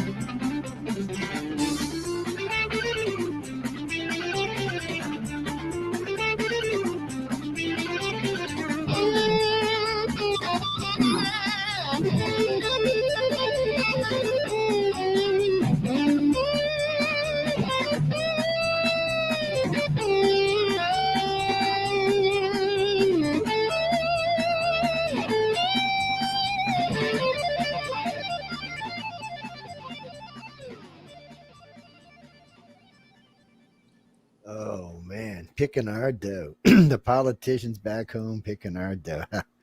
Does that not a fitting song? Oh my God! Welcome back, everyone. To News on the Flip Side. I hope y'all enjoyed the first hour. What is that, Jesse? No, we've been well behaved. Why? You know the rule. Don't start on me because you know what I'm going to tell you. I'd rather not tell you, but I will tell you. Fuck you. Okay. Oh, did I say that out loud? I'm sorry, audience. It was supposed to be a psychic thing. I apologize, guys. Joe Horn, man, he can play a Stratocaster, that's for sure, man. Yeah. It's no, Jimmy. So there's a lot of weird things in the world. So people want to hate on Obama, and there's lots of reasons to hate on Obama, just like any president for that matter. But there are some weird things that Trump's probably going to roll over his grave when I say this. That him and Trump are kind of the same on, like immigration. Well, that's what I was trying to say earlier. That they're actually both sides seem to be playing the same game and trying to make it look like that's not what they're doing and make the other guy look like they're the bad guy, but they're doing the same thing. They just look different while they're doing it. So because of some of the stuff that's been going on lately, there's been a lot of people putting things up showing so they got the Democrats just fraud, abuse, and waste. Schumer's up there, Nancy Pelosi's up there, Hillary Clinton's up there. Oh, we got to cut this. Bill Clinton's first day on the job, he fired 340,000 workers from the government. This is funny. So Bill Clinton managed to fire almost 370,000, almost 400,000 workers while having an in affair with an intern in the White House. And nobody said anything. And wait, and he balanced the fucking budget while doing all of this. Don't get me wrong, Bill's he's got his issues too, but he wasn't a bad guy. I just by the way, did y'all know something? He's the first president to say "Make America Great Again" in the last 100 years. Trump stole the shit from Clinton. Yes. It's no Trump. I love you, Trump, but look, dude. Honestly, man, some stuff you just gotta wonder about. He's What are you talking about, Jackie? No, okay, let me finish. Shut up, dude. And I'll tell you. So this is what it is. Obama, who just felt the need to kick fucking people out of the country for whatever reason. Why? What do you mean? Because he was in the league? Well, maybe he was. It doesn't matter. You can say whatever your birth certificate. None of that matters now. He did his 8 years. It's over. It's done. If he pulled the hood on you dumb fuckers, that's your problem, not ours. Okay, it's just how that works. And I did vote for him the first time. The second time I didn't, but not. It wasn't as much about Obama as it was about his party. To be honest with you, but anyway. That, and I already knew the Republicans were going to win the House and the Senate, so it was kind of a waste of a vote. Come on, Joe. The whole thing is a never-ending stage play. But that's what I was getting ready to say. So it's a flip-flop. If I was going to run for office, you know what my platform would be? I'm sexy beast, baby. Well, I'd be a sexy beast, a sex symbol, and a celebrity while I'm espousing this. This would be my platform. See, they told us in political science class, always pick something that can't be fixed and make that the issue. So I would be, something like, hey, well, let's wage war not against drugs or crime. Let's wage war against cockroaches. Something that's its existence precedes my arrival here. Let's wage war against ugly leftist screaming crazy bitch women Karens. That's what we need to wage war. God, they're lost their mind, man. Look, I know a lot of crazy people, and I'll You finish. could actually fix that problem. And You can't fix it. They're gone, man. They're gone. You got to fix something that cannot be fixed. They're gone. Some of these people are gone. I mean, they. Oh, and I love this one today. So the guy's on the plane, first class, right? He's sitting in first class. Woman comes up. Well, the guy's wearing a mega hat. I'm not against wearing mega hats, people. It's freedom of expression. But you do know when you're traveling certain parts of our country and you're wearing a red hat, you are likely going to have some type of inviting anything from ridicule to absolute I know you shouldn't have to worry about that. No, let me go on. But I mean, I know you shouldn't have to worry about that in our country. You shouldn't, even if offended. But anyway, so the woman says, "Well, I'm not going to sit here." He said, "Well, that's fine. That's your business, but I'm not moving." So then he tells her, "Well, you're a mega. Let me see your ticket. There's no way you can afford first class." And I'm thinking, bitch, do you even like, you fucking stupid or what? I'm just thinking to myself, you cannot even have believed that. You don't even know what the hell you're talking about. So anyway, the guy's like, so he shows me, it's fake. And then she's screaming for the stewardess to come. Poor stewardess. She's trying to do her job. She comes over. The girl's telling her all kind of shit. So then she rips the hat off the guy and hands it to the stewardess. He's got to move. She said, baby, don't be touching anybody's stuff anymore. We don't do that on airplanes, okay? And she hands the guy the hat back. The girl reaches over and slaps him on the face. Oh, no. Oh, that was it for that. Boop. Here comes the way the stewardess grabs her behind her arms, pushes her up, starts pushing her on the face. She said, "You're off my plane." Didn't even curse, didn't even raise her voice. "You're off my plane." And I noticed some guy that was sitting to the right, about halfway down, met her and picked her up. It looked like he was putting straps on her hands, but she was off the plane and on her Marshall, way. If not, there's usually a guard at the end of each on and off ramp as they load planes. So yeah, you can get arrested. But people, right you there. can't go just hitting people. I mean, it's not the only incident though. There was one where a 13-year-old boy had a MAGA hat and an adult slugged him in the face. And the parents took the case to. I mean, there was a police report written up because the police. I guess it was some kind of event and somebody. But they tried to take it to court, and the judge said no. Would not allow the case to go through court. So what do you mean, Ryan? So I'll tell you what. In the near future, we don't have enough time tonight, but I got several good friends of mine that happen to have different colored skin than mine. So what I'll do is I'll invite them on the show. And we can discuss all of that. How's that? Okay, yeah. Well, I got to go out to LA because I'm speaking with the. I shouldn't announce this yet. Never mind. So a couple of years ago, I did this thing for NBC News in San Francisco, and the girl who hosts the show I met a while back on some other thing I do. Anyway, so she invited me back. Well, the last time she had me come out there because I'm an old white guy from the South. I don't know about anything. She had me come out there to whoop up on these three ladies. I'm not going to get into any of it, but she goes, because these women were just such snots and going on. It was three. What? Yes, it's a story about the coalition. Yeah, that was it. Was it about the abortion thing? No, this was about abortion. So Jennifer's a lesbian. And she knows, because of this show and other shows we do, we talk about it sometimes. And she goes, "Joe, these three women are just go on and on." So she brought me on. And this one woman for 20 minutes just proceeded to blame me about lesbians. I'm like, okay. I said, don't take this the wrong way, sweetie. I said, you're not the first lesbian I've ever met. I'm from New Orleans, about one of the largest gay populations in the fucking planet. I said, it's not a big deal because you're a lesbian. It just, I'm from New Orleans. What does it matter? Two things in New Orleans that doesn't matter to anybody: what color you are or what your sexual orientation is. Nobody who hangs in the city gives a shit. We're all down there just hanging out together. We don't want any trouble. Everybody wants to party, get high, get fucked up, get crazy, have a good time, go home, do whatever. Get their beads and go. And that's what they want. And it's probably one of the few places in the world that you can have such a mixed crowd that you're not going to really have any problems. And then you can tell the locals because the locals all are they just do things certain ways. They're the ones that are sober. For one thing. Well, I tell you what, you won't see. You won't ever see. Usually, you won't see guys or even girls in the summertime wearing shorts on Bourbon Street. You not, and they want to because it's hot outside. But Bourbon's not the cleanest place to be, letting your skin be touched by shit that's 400 years old, popping up out of the ground, bubbling up like. What are you talking about? When we were kids, we were allowed to swim in the actual, raw sewage. Oh, not this. No, not this, man. This is this. There may be the Black Plague back down there, or some shit, man. What do you mean? Anyway, Jack. You're talking about wading in the Hudson, Joe. Wait, Jack, what are you talking about? Jack, where the fuck are you from? We actually had a hurricane come through in Maryland when I was a kid, and literally all the sewers backed up, and so our basement filled up with about 4 foot worth of water.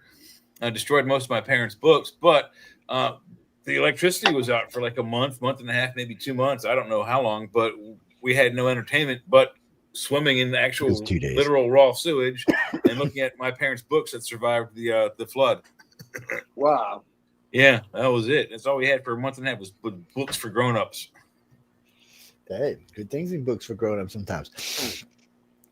Carolyn, I got a conspiracy theory about the Karen thing. No one's ever run a background investigation on these people after they're arrested. I'd like to know, are they eating the free food?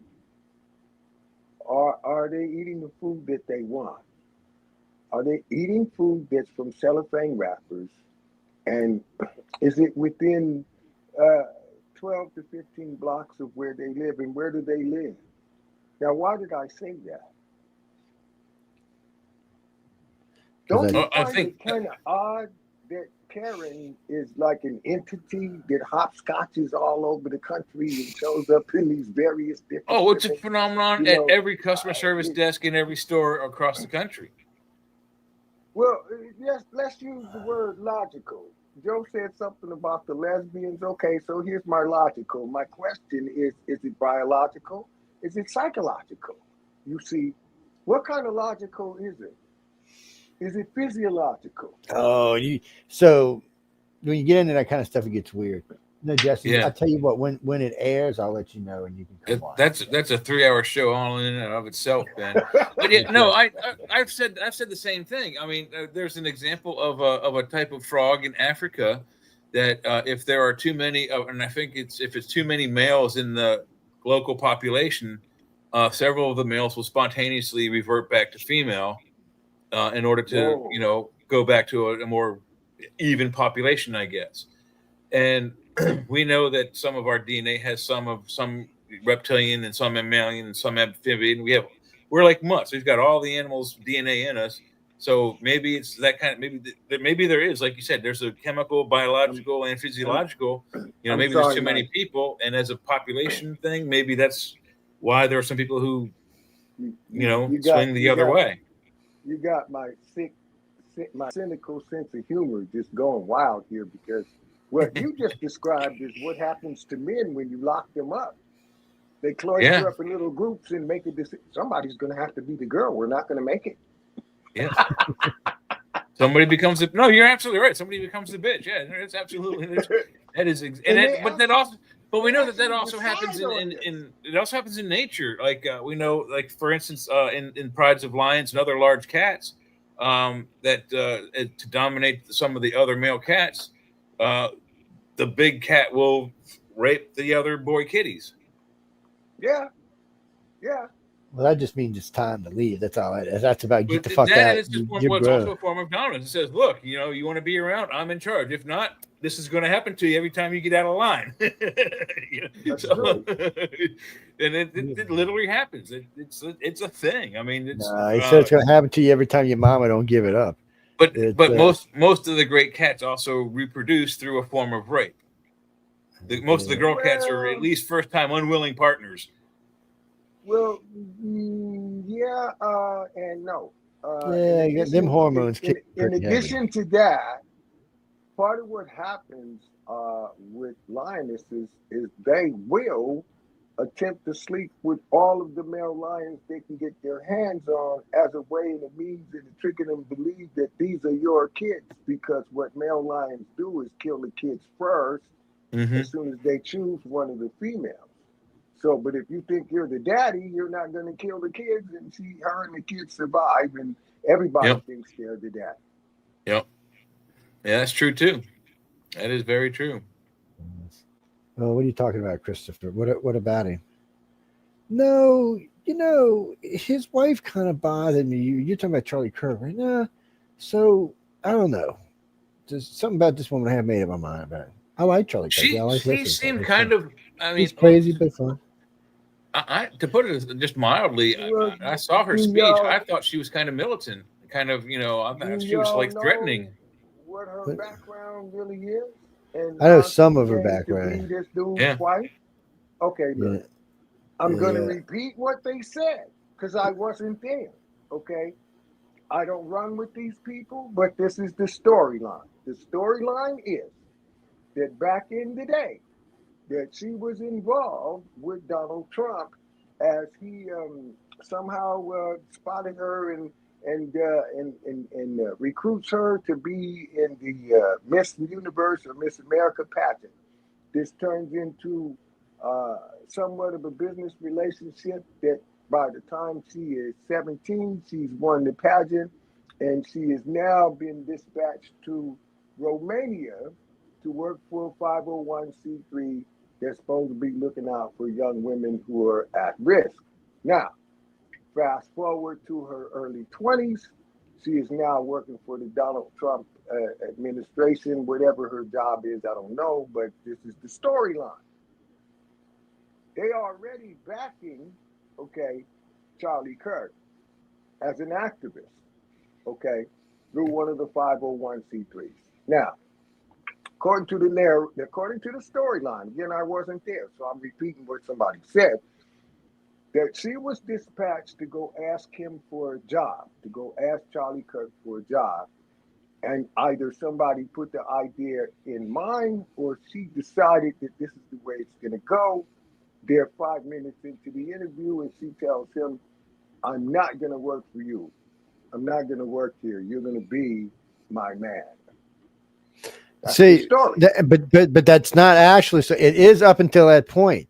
So him and her, there's a video of them two talking, and he's talking about it, and he told her that he said no, I'm not going to hire you, is what he told her. He said, I'm not going to hire you because you're going to be my wife, and they started dating right after that. It's actually you can find it. It's on YouTube. The version that you're telling me sounds more plausible. I know men who have Well, done no, I it. mean he's actually there saying it. See, and it's not something you have to guess about or worry about because you have both of them there together. What bothered me about her was, so I'm listening to her. She's talking about when she sees Charlie, he's dead. He's laying on a table dead, I guess. And she talks about he's got this like weird smile on his face, and his eyes were slightly opened so she could see him, and she was talking about it looked like maybe he was happy because maybe Jesus came and got him ahead of time. And I was like, wow. What do you mean ahead of time? Before he actually died, he took his soul before he died, and so he was happy. He had a smile on his face. Whatever, is all I can say to that. I don't even know what to think about that. I mean, that's just a coping mechanism, I guess, on her part. But no, that's the not smile was probably that's a a result of the recruiting bullet hitting his mechanism. brainstem, and it was, because. Oh, and this is another thing. I keep hearing so much bullshit about these bullets. It's now that Swance and Friends Gaswick said, "Oh no, he was shot from behind on an angle." One person, yeah, I saw that video.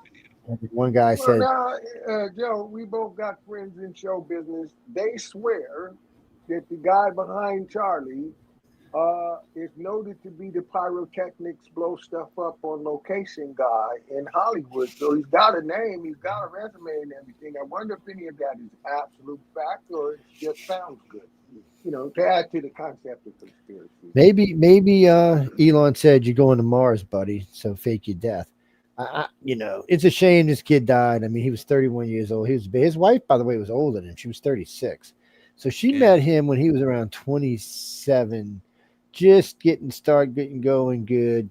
And I don't, something she has a, man, I'm going to get in trouble. I ain't going to say this. Never mind. I'll be getting emails for fucking 10 years.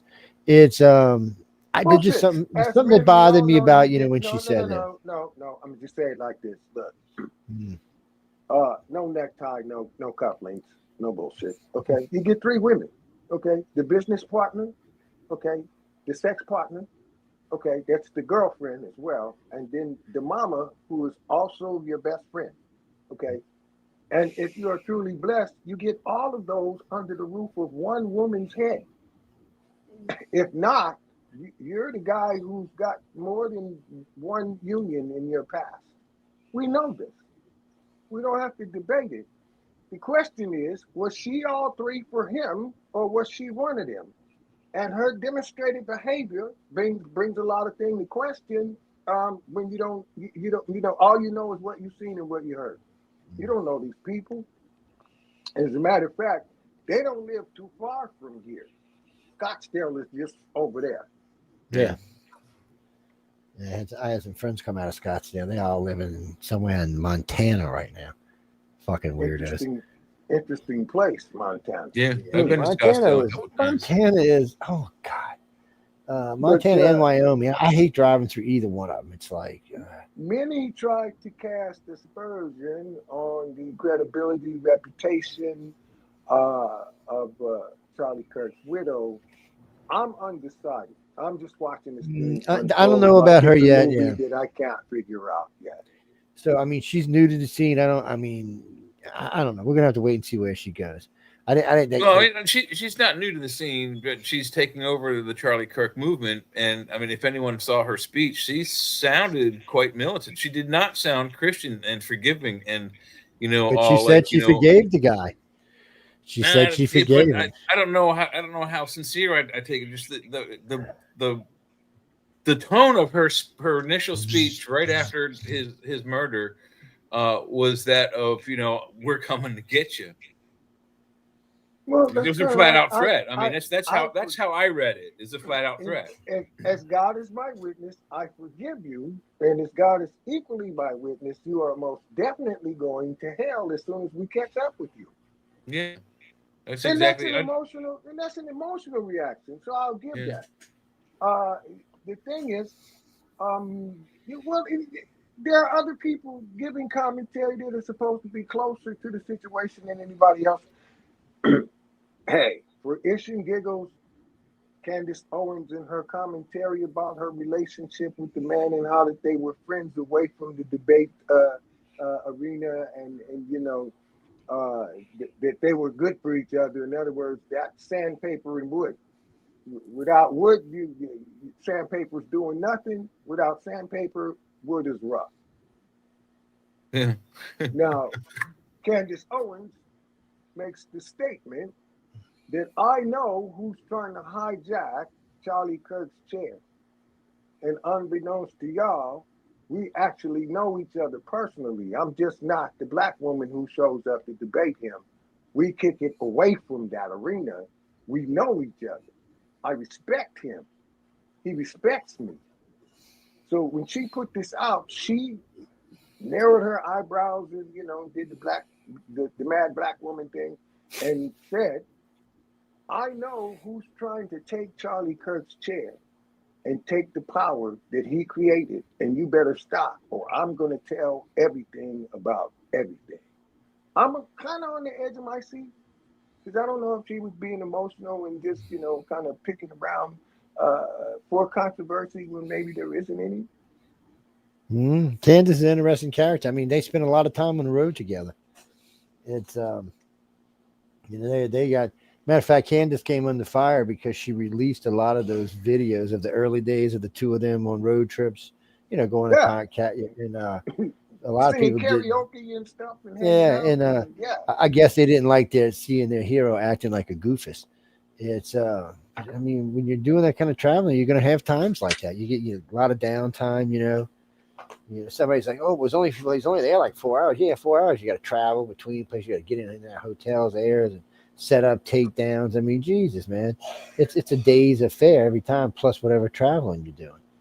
It's what's that, Jimmy? I've spoken at many This colleges, but I really had looks like one of them things where the district attorney and the defense attorney are pals. And although they are vehemently opposing each other in the professional arena, away from work, we're cool. We went to school together. We don't have to agree, but that was work. And this is kind of the way she's coloring, her reaction to his assassination, along with some inference that perhaps he was sacrificed by his own people for being the only one that would go against the slant and ask questions that made everybody uncomfortable. I know it sucked he died because he was doing a good job. He was. But also, I mean, he was talking to and people are one of the things people have been saying about the violence is that it's in front of children.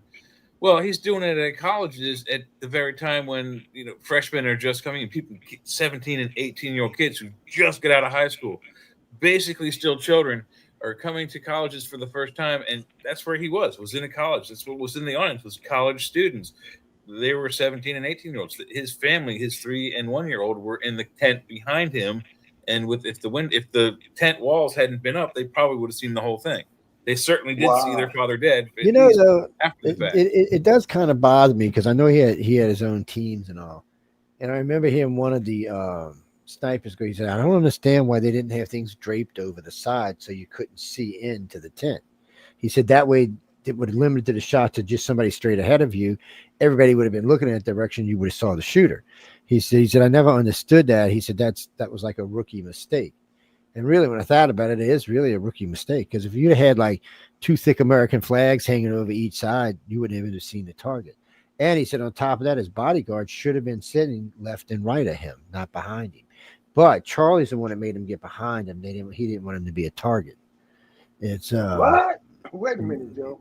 Did you just say that somebody who was playing the character of a controversial public figure, instructed his bodyguard to get behind him? Yeah. Because on more than one occasion. He said this. Well, he said one time about a year ago, 2 years ago. I don't want the guy who's protecting me to be a target. Yeah, he said, look, he said, I know because of the political environment, somebody's going to want to try to kill me. He said, which I'm hoping, walking with God, I'm hoping that he, unless it's my time to go, he's going to keep me here. And then he said, I can't think about it every day. And then as Turning Point grew, they made him start having security. So, dude, you got to have security. And then in the last year, they made him start wearing a bulletproof vest. But things like not having those something draped over those sides where you couldn't see them, and not having your guys on each side of you. I mean, they're there. They're the guys who are supposed to put their life on the line for you to make sure you don't get killed. So they failed. Or in lieu of that, like for the president and other large, capacity, heads of state kind of things. They have the 2 little Lexan panels, the bulletproof panels. Sometimes there's one in front, but there's usually 2 angled out like that on the 2 wings to keep bullets from coming in from the side. So I don't see why they can't. They could have had the same thing, but none of us were in charge of the security details. Mistakes were made under almost every assassination. Look at there's how many books and videos and documentaries on the JFK assassination alone? Hundreds of them. Yeah, there's a lot. Speaking of that, Trump released all the information on what's her name, first woman to circumnavigate the globe, Amelia Earhart. He cut the documents loose so people can find out what happened to her. So what happened to her? Do we know already? They found her plane eventually. I do believe it's somewhere in Borneo-ish area. Most people think one or 2 things happened to her, unless you're one of the ones who believe that the aliens got her. Because many a time Star Trek's found her in other worlds. But anyway, enough about that. Yes. It seems like one or 2. They know the plane went down and ran out of gas. It didn't have enough fuel to make it to where it was going, and they already kind of knew that. So what they were doing is a lot of those islands were Japanese occupied. So they knew if they went to there, more than likely they were going to be killed anyway. And there was one or two places that weren't occupied, but getting there was a whole nother thing. And then some documents came out in mid 60s that suggested that's not exactly true. She was spying for the U.S. Navy. Oh. So during World War II. During World War II. Oh. So that's a very interesting. That yeah. I never thought about that. Yeah, I hadn't heard that theory. So I was kind of like, well, that actually makes a little bit of sense. She was our version of Mata Hari, huh? That explains a whole bunch of stuff that was a big question mark. And if that's what she was really doing, okay.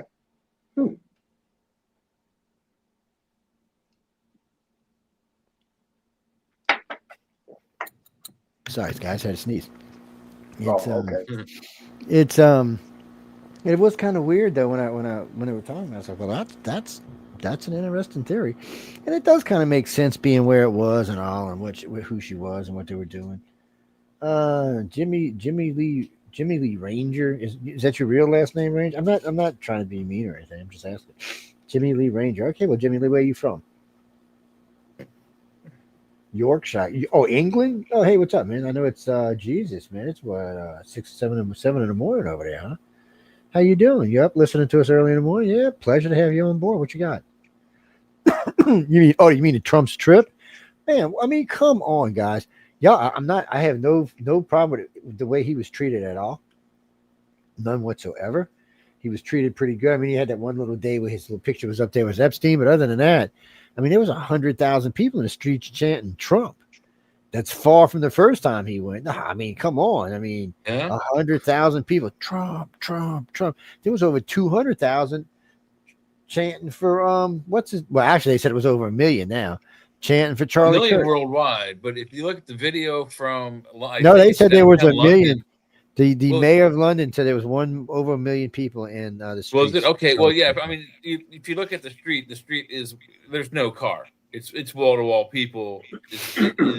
As far as the street is wide and long in the picture, it's amazing. So the charity, the Worldwide Organization of Churches, put out the thing yesterday.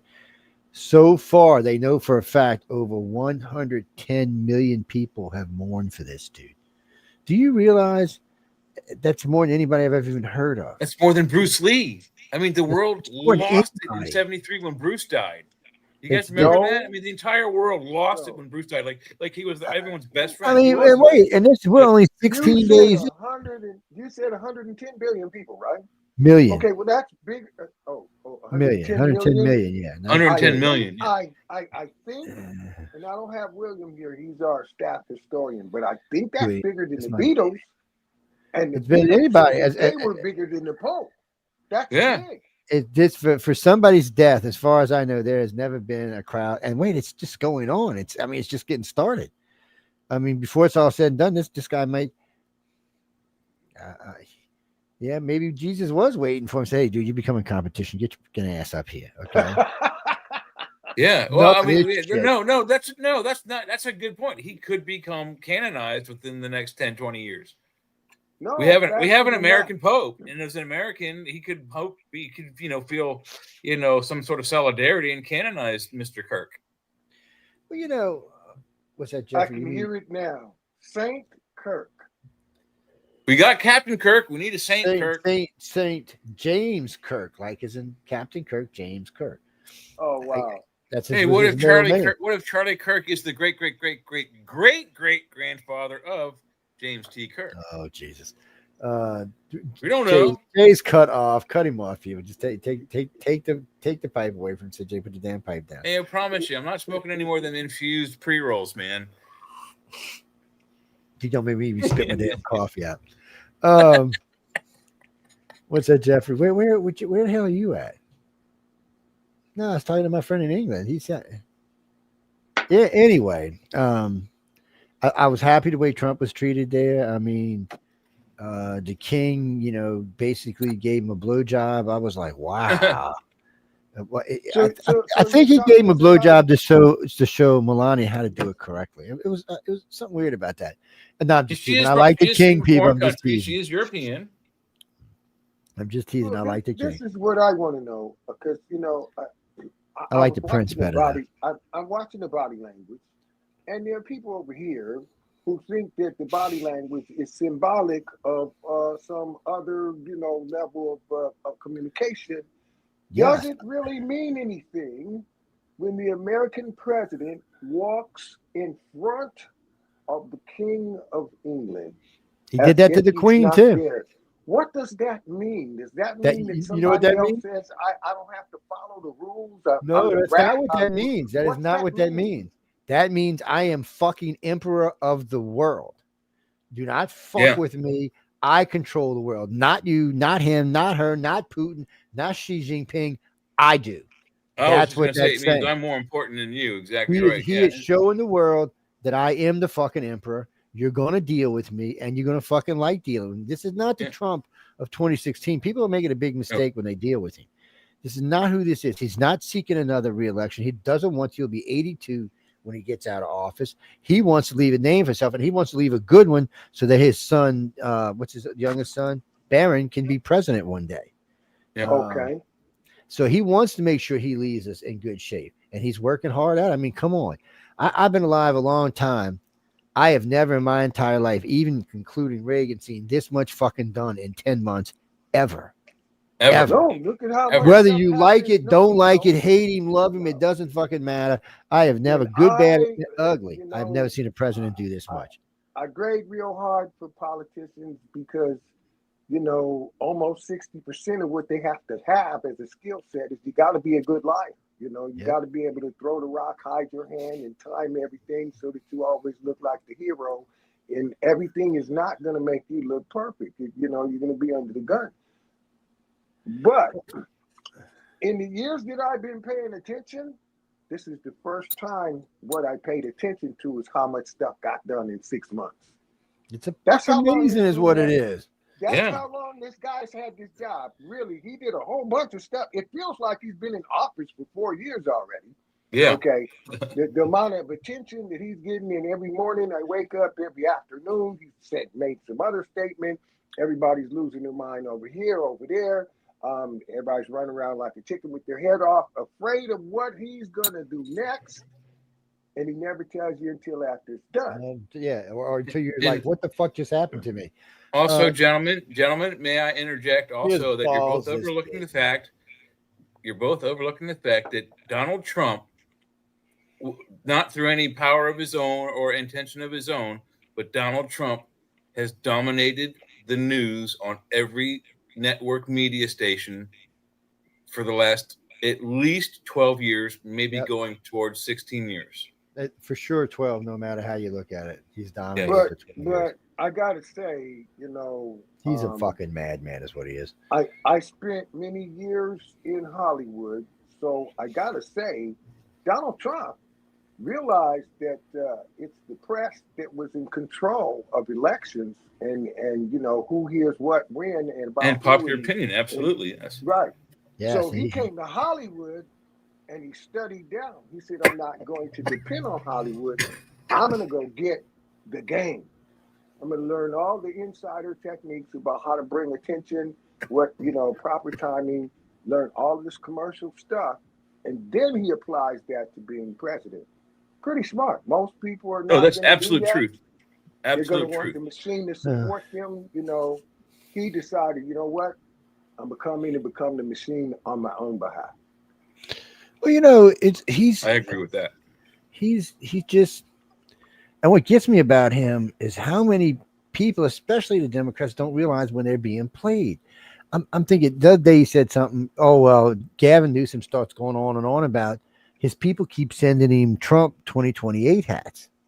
And they asked Trump about it. He said, well, you can't take a joke. And because so Trump's doing it on purpose. And so he does shit like this. He tells the media stuff. But and I knew he was a player because I had seen his family. And when you look at Trump prior to him getting into politics, he's a different person. So, lately there've been a lot of blacks come out on TikTok and Instagram and talking about all the things he did for blacks when, before he became president. I mean, there's pictures in it with Oprah saying, you'll make one of the best presidents ever. Her words, and not just once. We're talking 3, 4, 5 times. And there's lots of other people, But if you look at those same hanging out. If you look at those same interviews at that same time frame, he's a very young man. He hasn't really been. He's not very popular. He's well known in New York and maybe other some big cities. Oh he's no, this is what I'm talking against about. the idea of becoming president. Every time they ask me, he's like, "Oh no, I don't want that." I mean, but as he goes on, he's like, "Oh no." He's like, they showed him as he's going on with different people who was interviewing him. They showed him when he was young, as he got older, and when you could start to see him changing, and where he started thinking about, I'm gonna get into politics. And it was funny because NAACP gave him several awards. And he was well loved, and then all of a sudden, and the Democrats said, "Oh no, not Trump. Trump's great, man. He's fabulous." And the day he switched parties, he became a racist Nazi pig. Wait a minute, I'm fucking confused at this point. So, when and then everybody's really confused why he pulled such a large black vote this time, and why next time it's going to be even bigger for 2026 because Trump is brilliant in the fact that he got on stage in front of the whole fucking country and said, look, he said, I know we got problems in the country. He said, but I have to ask you, if you're black, what have the fucking Democrats done for you in the last 50 years? And when you have to sit down and look at it and say, well, what have they done? I got a lot of friends of color. When I ask them that question, they're just kind of like, what? Ben said. I agree with what Ben said. So Ben got it right. The reason why Trump is so successful in the media is he learned. He went to California, or California came to him. He went to New York. No, he went to New York. He was in New York. They filmed The Apprentice in New York.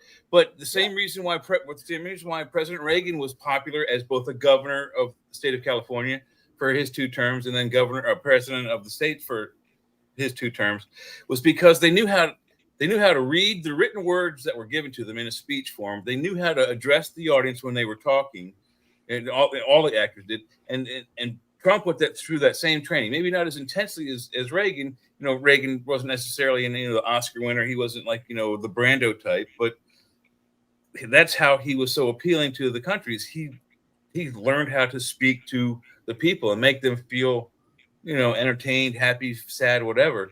Trump did the same thing, but he also, to his demise, the TV show Apprentice portrayed him as an asshole, and that translated through the first administration. That's why he lost the second running, and then during those 4 years where he wasn't president, the woman who was his campaign manager and is now House operations at the White House or whatever her job title is, she helped flip his public image. Without her, I think he still would have floundered as in the first administration. But she flipped the public opinion on him, and she's gotten him to be more, like you said earlier in the show, Ben.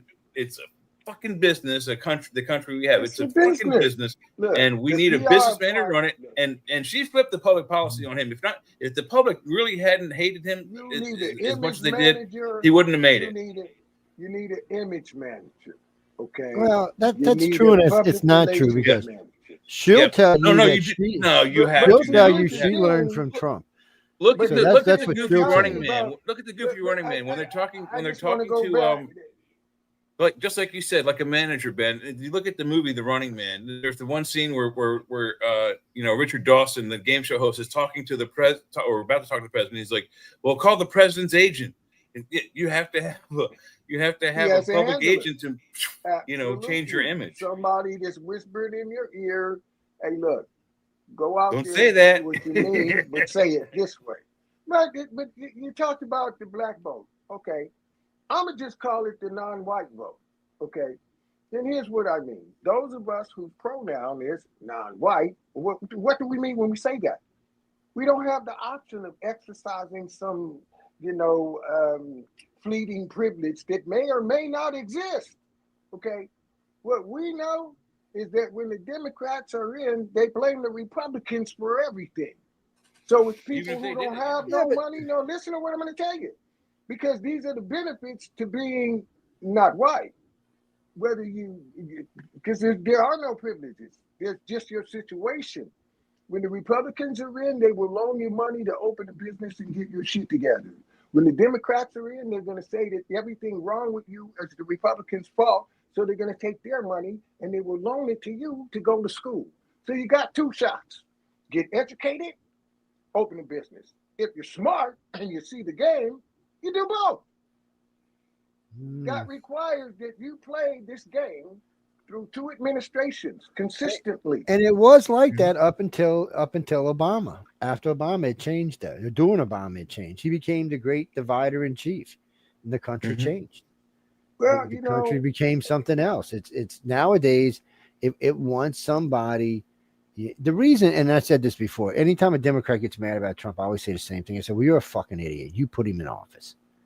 Yeah. I said, Obama is the reason Trump became he became the president. And I said, fucking Joe Biden is the fucking reason he became this president again.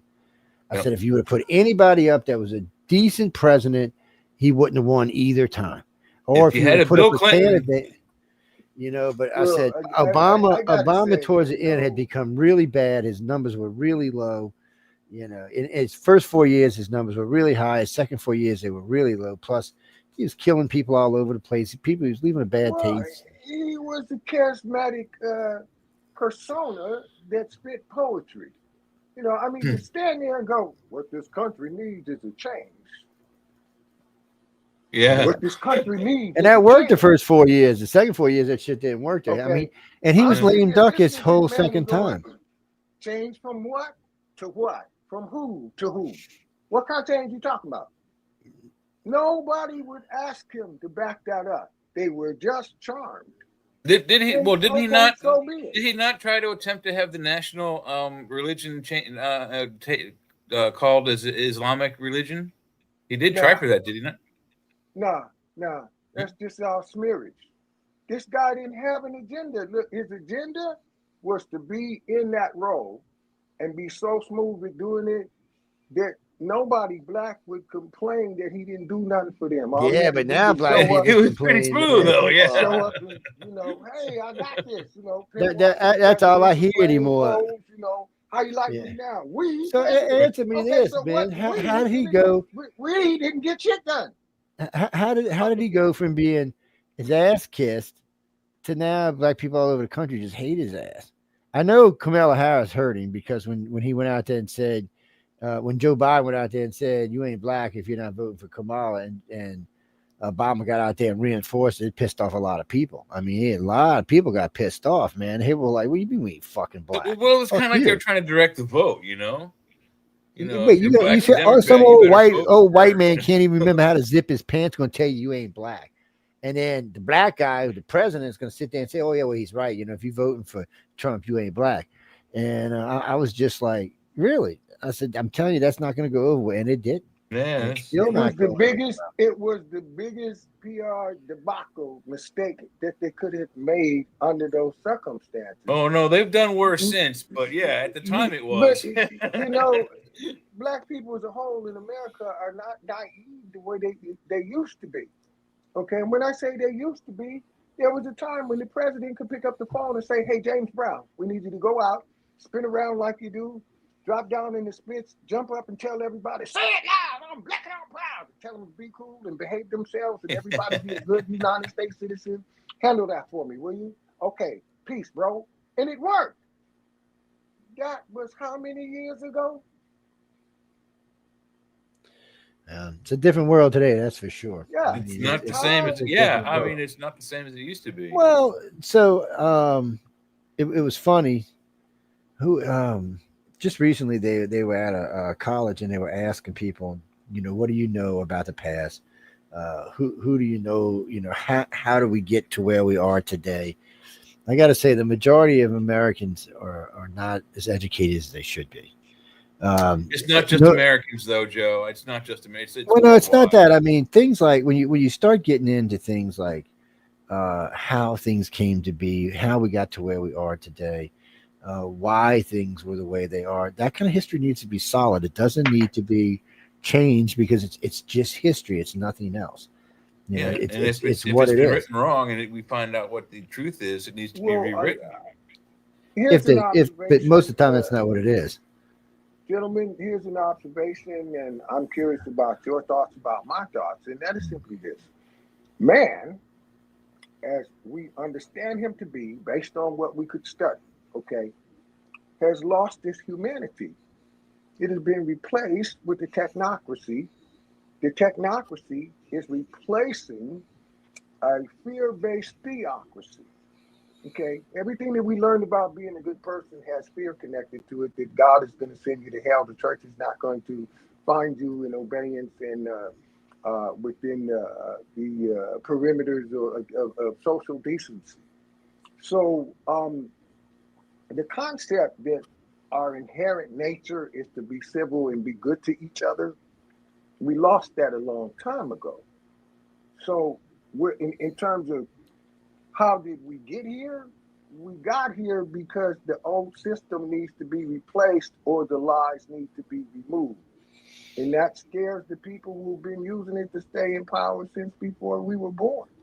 You got a lot of things going to happen. I mean, yeah, somebody asked me the other day, you know, could we time travel back in time and change where we are today? And there are a couple of key places, like when MacArthur said, conquer Russia.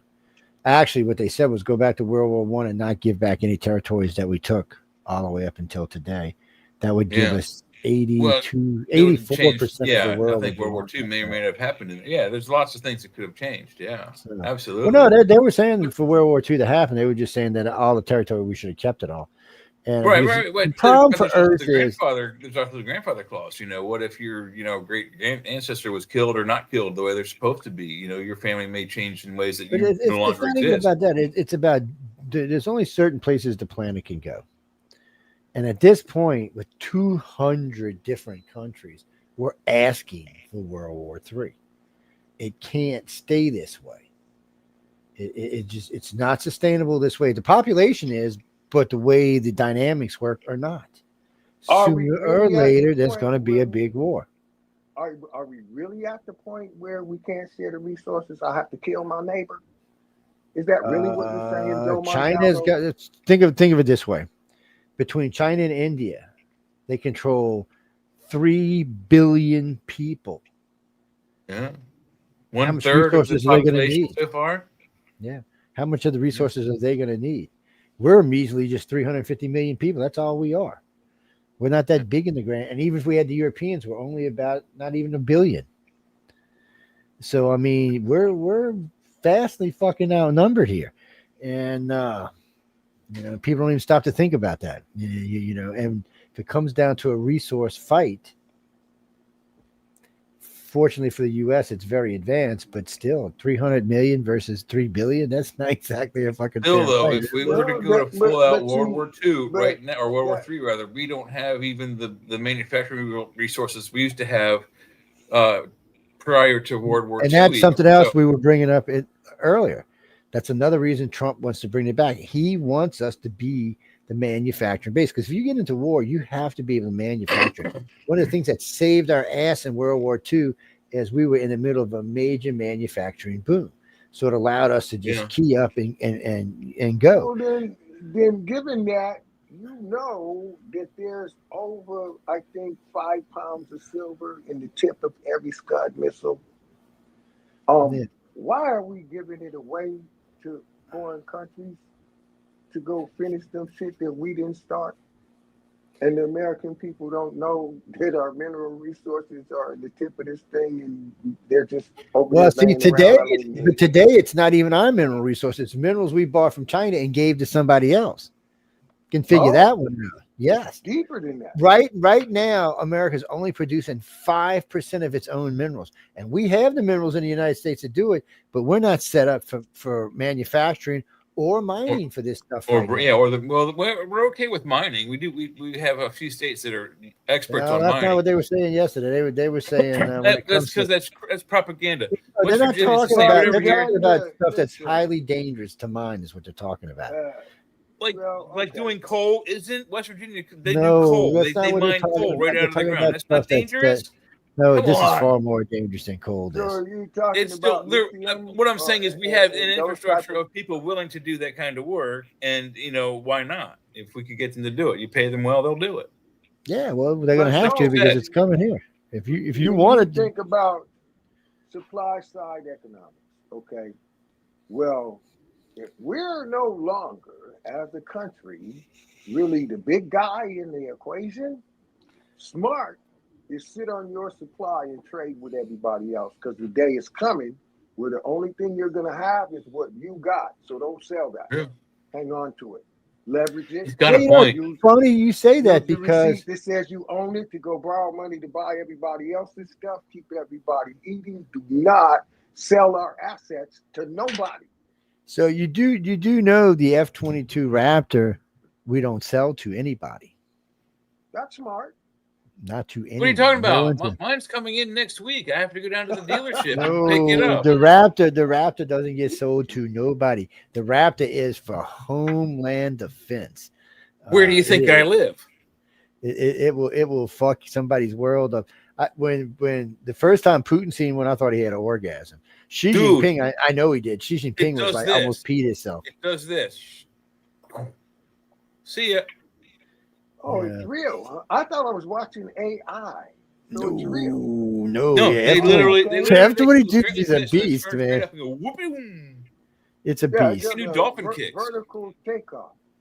This Did you see- thing, did you see the Well, no, dolphin he's kick? talking about in flight. It'll just come up. It'll Yeah. be cruising along at like Mach 1.5, and it'll just pitch its ass up. It's got what do they call it? What are the vertical? Vectored thrust. Yeah, vector thrust. So it moves it around. It can hold it there as it's going up. The thing is a beast. So if somebody's coming at plus, right now it can kill any aircraft on the planet almost Before they're in 10 weapons range. minutes Before they're- before they can see them. Yeah. It's and they'll never see the plane. They'll only see the missile. Well, because they'll what, go, though? Fox 1 and then turn around and go the other direction. So they'll never. But we're working on. They won't even know the plane was in the area. They'll just, oh, wait a minute, we're locked on, and they're dead. Too late. Well, they're working on these weird skipper missiles that they launch them and they kind of change their destination. And then at one point, as they're zeroing in, they have this way they tilt and it reflects the whole scene around them. So you can't see them anymore, not on radar or not with eyes. Yeah, you won't see the damn thing that's about to hit you. They're not playing around. When it comes to technology, that's why China optical cloaking. China can't steal the shit fast enough to keep up with us. And we're just, when it comes to something. Even if they can, how many years did it take us to develop that? 20, 30 years per system? There's no way they can come up with a stealth plane like ours in the same time frame we did. It took us it's funny. 60 years. It took at least 30 no, years to get at least the China's first been- one. Their last stealth noticed plane was alone. pretty good, but China's been whooping on us something kind of proper. We lost a couple of rounds here lately. no, on what? No, we lost Vietnam. That's it. So China can't land a No, I spacecraft. I'm talking about trade, and I'm talking about manufacturing. No, not Yeah, anymore. yeah, So yeah, we did. This is what people don't understand. Yeah, No, absolutely. people don't understand this. So when Trump was going to take it in 2016, China was supposed to pass us up with like a 30-something trillion economy, and was going to leave us behind at like 25 or 26. Did that happen? No, that did not. Why did that not happen? Because Trump firmly put his foot in their ass, and then while they were trying to dig their way out of that, COVID hit, and they were screwed after that because there was nowhere they could go. Well, Joe Biden gave them breathing room, but not enough because they were still suffering from all the shit Trump had done to them. Well, so they were hoping, that Miss Harris would win and they would get some more breathing room, but she didn't. Trump did, and Trump immediately reached out and grabbed him by the throat and said, "Fuck you! You're not doing anything. We're now going to tariff you out of existence, and if you fucking keep it up, we're going to get Europe, all of our allies, to stop buying shit from you. And then what are you going to do? Sell it to fucking Venezuela and Russia? Fuck you."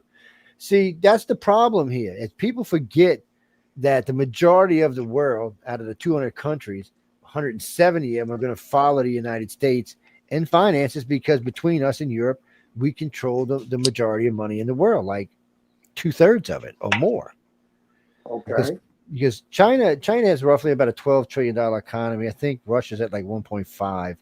All the rest of them are got to be in the 500 million a 500 billion range or something like that. So I mean, it's money wise, they're just not there. They tried to start BRICS to get their own money and to get everything going, but China doesn't have any money right now. Neither does India, and Russia. No, and every country has starving people, and what people don't realize is we're part of the food chain on this whole planet. So is China. So is Ukraine, and especially Ukraine. They're at war with Russia. Ukraine is number 2 in wheat production for most cereals and breads across the planet, mostly in the European side, and we're number 1 mostly on our side and what we sell over to Russia and China. So while everybody is asking us to commit a sexual act with ourselves, they need us to eat. Yeah, we need them. They need us. It's a complete 100%. They don't all see it. One of them thinks they have something on top of us. If one of us breaks the chain, you think we have starvation now? Wait till you break that chain of food. Well, until 1980, until 80 or 89, the only thing America really got from overseas was fruit. So it wasn't a big importer like it is we today. Actually export today, more, but it would hurt us if we lose that. People don't realize America can easily feed itself. It has the food to feed itself. It doesn't need to bring in food. There may be some certain cheeses or other specialty shit that we don't have here, but still, majority of it, we're not going to do without cheese. We're not going to do without beef or seafood or chicken or pork. We're not going to deal with it without clothes. We'll just use hemp, which just seems to be a lot of these days. You are pretty astute about the way our government works and who we do business with and how come. Here's a local situation that's going on in the desert right here. The local ranchers and farmers are pissed off because we sold farmland to Saudi Arabia, and then they turned around and came with some more money and outbid some of the ranchers for water rights so that they could grow alfalfa to feed camels. Yeah. And the local community is losing its mind. Wow. They're having a hissy fit. How dare you sell our land and the water to these guys so they could feed camels? We're growing food. So what they need to do there, though. Found out that more food leaves here. We're not getting what we're growing. We're so selling it. There's 2 things they should do there right off the bat, and the local government can do this. They don't need anybody to help. One, they can make it that only people from the county can work there. Period. Can't bring anybody outside the county in. If you don't like it, move. That's the rule. And 2, add an additional 5 to 10% tax on everything. Now that makes sense. So then, they'll start wheeling and dealing then, and you'll get what you want out of it. You'll get plus actually, especially if it's a business that's already established and built there. It costs too much to tear shit down and move somewhere else. So they'll usually give in to what you want. But hey, look, fuck them. If you're not happy with them, and even if they don't give you, well, get the fuck out. Make their lives miserable. Have the cops pull them over every time a truck leaves. Have trains stalled down. I mean, just don't make it to where they can't do business there. And away they go. But most of the time, what will happen is you tell them only local, because Georgia has a rule that you can only in the car plants there. You have to live in Georgia to work there. It used to be you have to be from Georgia, but what Georgia did was, as long as you're a citizen in Georgia, you can work there at the plants. Because just recently they had arrested, was it 400 workers at Hyundai, all South Koreans, 450 plus workers at Hyundai in, I think, was it outside of Atlanta? Yeah, somewhere. Yeah, there's a bunch of them on the way up to Atlanta. It's like 5 different what I'm plants. trying to figure out? Did they all come here on work visas and forget to reapply when the visa expired, or yes? What did they do? Just that's the bulk of them were that way. Yes. So what really happened is when they originally all came over, the Georgia governor said, "Don't worry about it. No big deal. They're safe. Don't worry about it." And the Georgia governor even admitted to this. The old governor admitted to it. He said, "Well, no, we figured we'd get him in and get him settled. These are all these people had been vetted." Well, they didn't, and they just kind of forgot about it. And somebody at the plant fucking turned them in. See, we had some old Karen lady, and she came out public about it. Do you blame her? she's like, well, I'm just telling you, I'm the one that turned all these illegals in. I was like, oh my God, woman. I said, they eat Yeah, people in I Korea. think even though I might agree No, that it's all the I right thing to want to do, but say is I that don't think I'd want anyone to know I did it. I'm gonna go back to where I was when we started this conversation, and I said the guy who is setting policy has a style that everybody wants to mimic. It's addictive. You want to do some of that too. So But without him setting the policy and making it an issue that everybody has on the forefront of their lobes, okay, that never would have happened if he would have got the bright idea. I know what I'm going to do today. I'm going to report some illegal aliens. The yeah, only reason they want to do that is because you're going to be noted as a good American citizen who is conscientious and is following leadership's policy. How hard is that to make an observation of? Am I off base here? No, I think you're right. what are you talking America about? has a psychosis that's given to it by its leadership. It's definitely. Oh, what are you talking about, Anthony? No, okay, no, I understand what you're saying. So, Trump is weird in the fact that what you see on TV is not who Trump is. So, I know a lot of people who met Trump of all shapes, sizes, sizes, sexes that have met him, and they all say the same thing. And if you don't even take my word for it, Bill Maher got on TV and said exactly the same thing that these people had told me.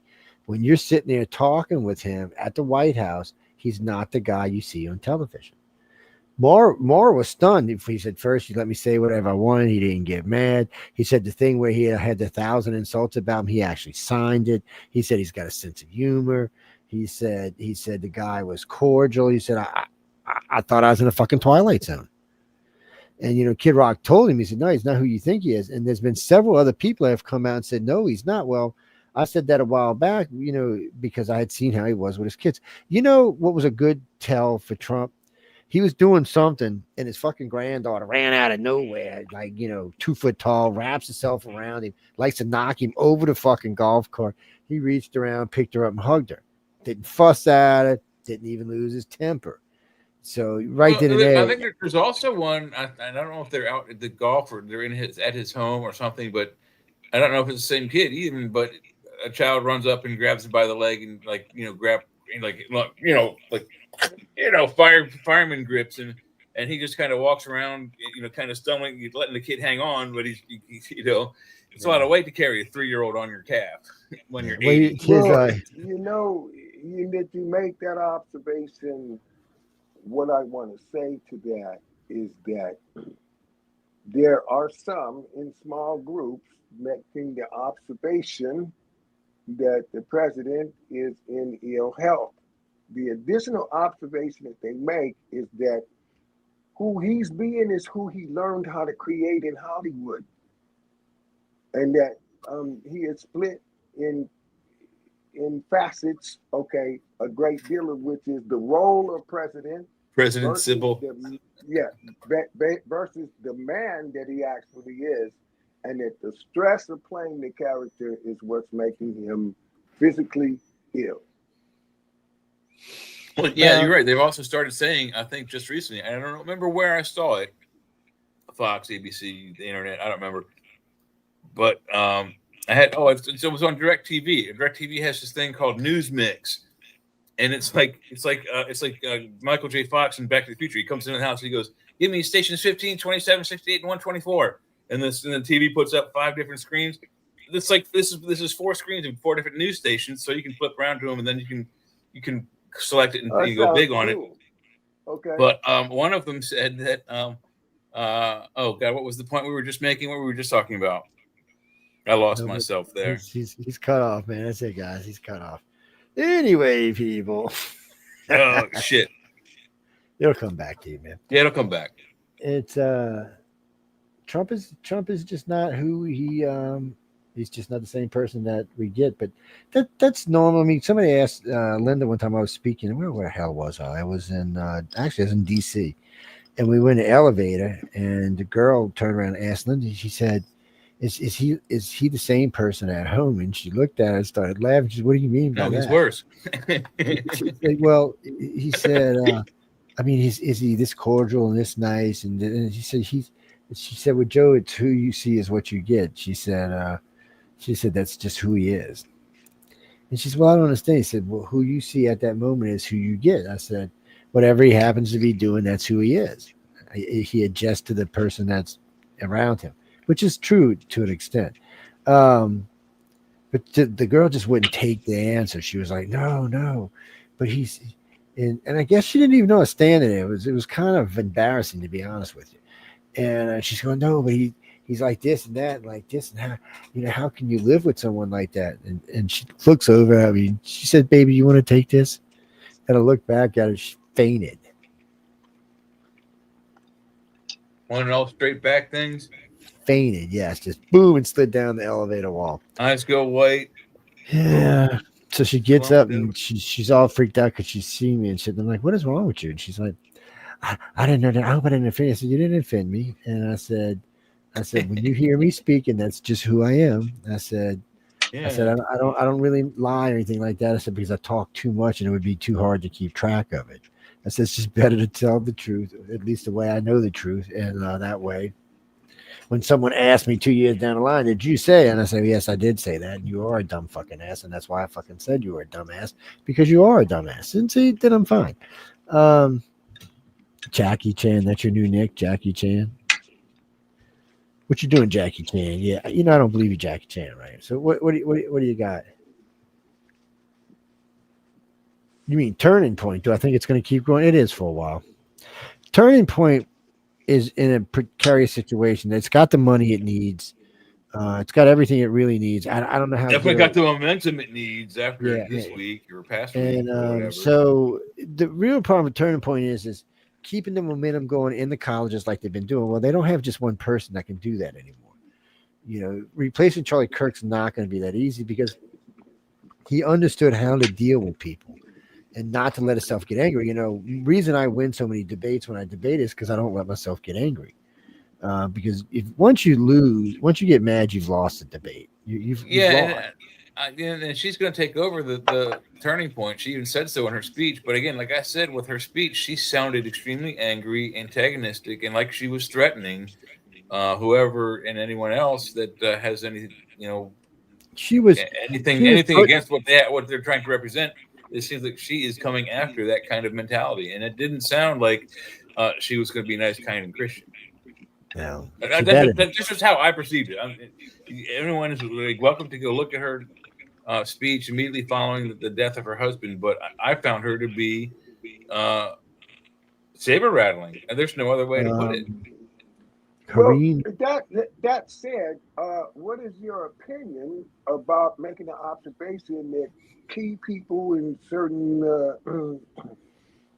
notable and quotable positions across America were being fired because they celebrated or said that they felt like this man should have been assassinated based on what his agenda was? Well, you got to be careful. I've never seen such a thing. I understand. Where the hell you been, man? The liberals do it all the time.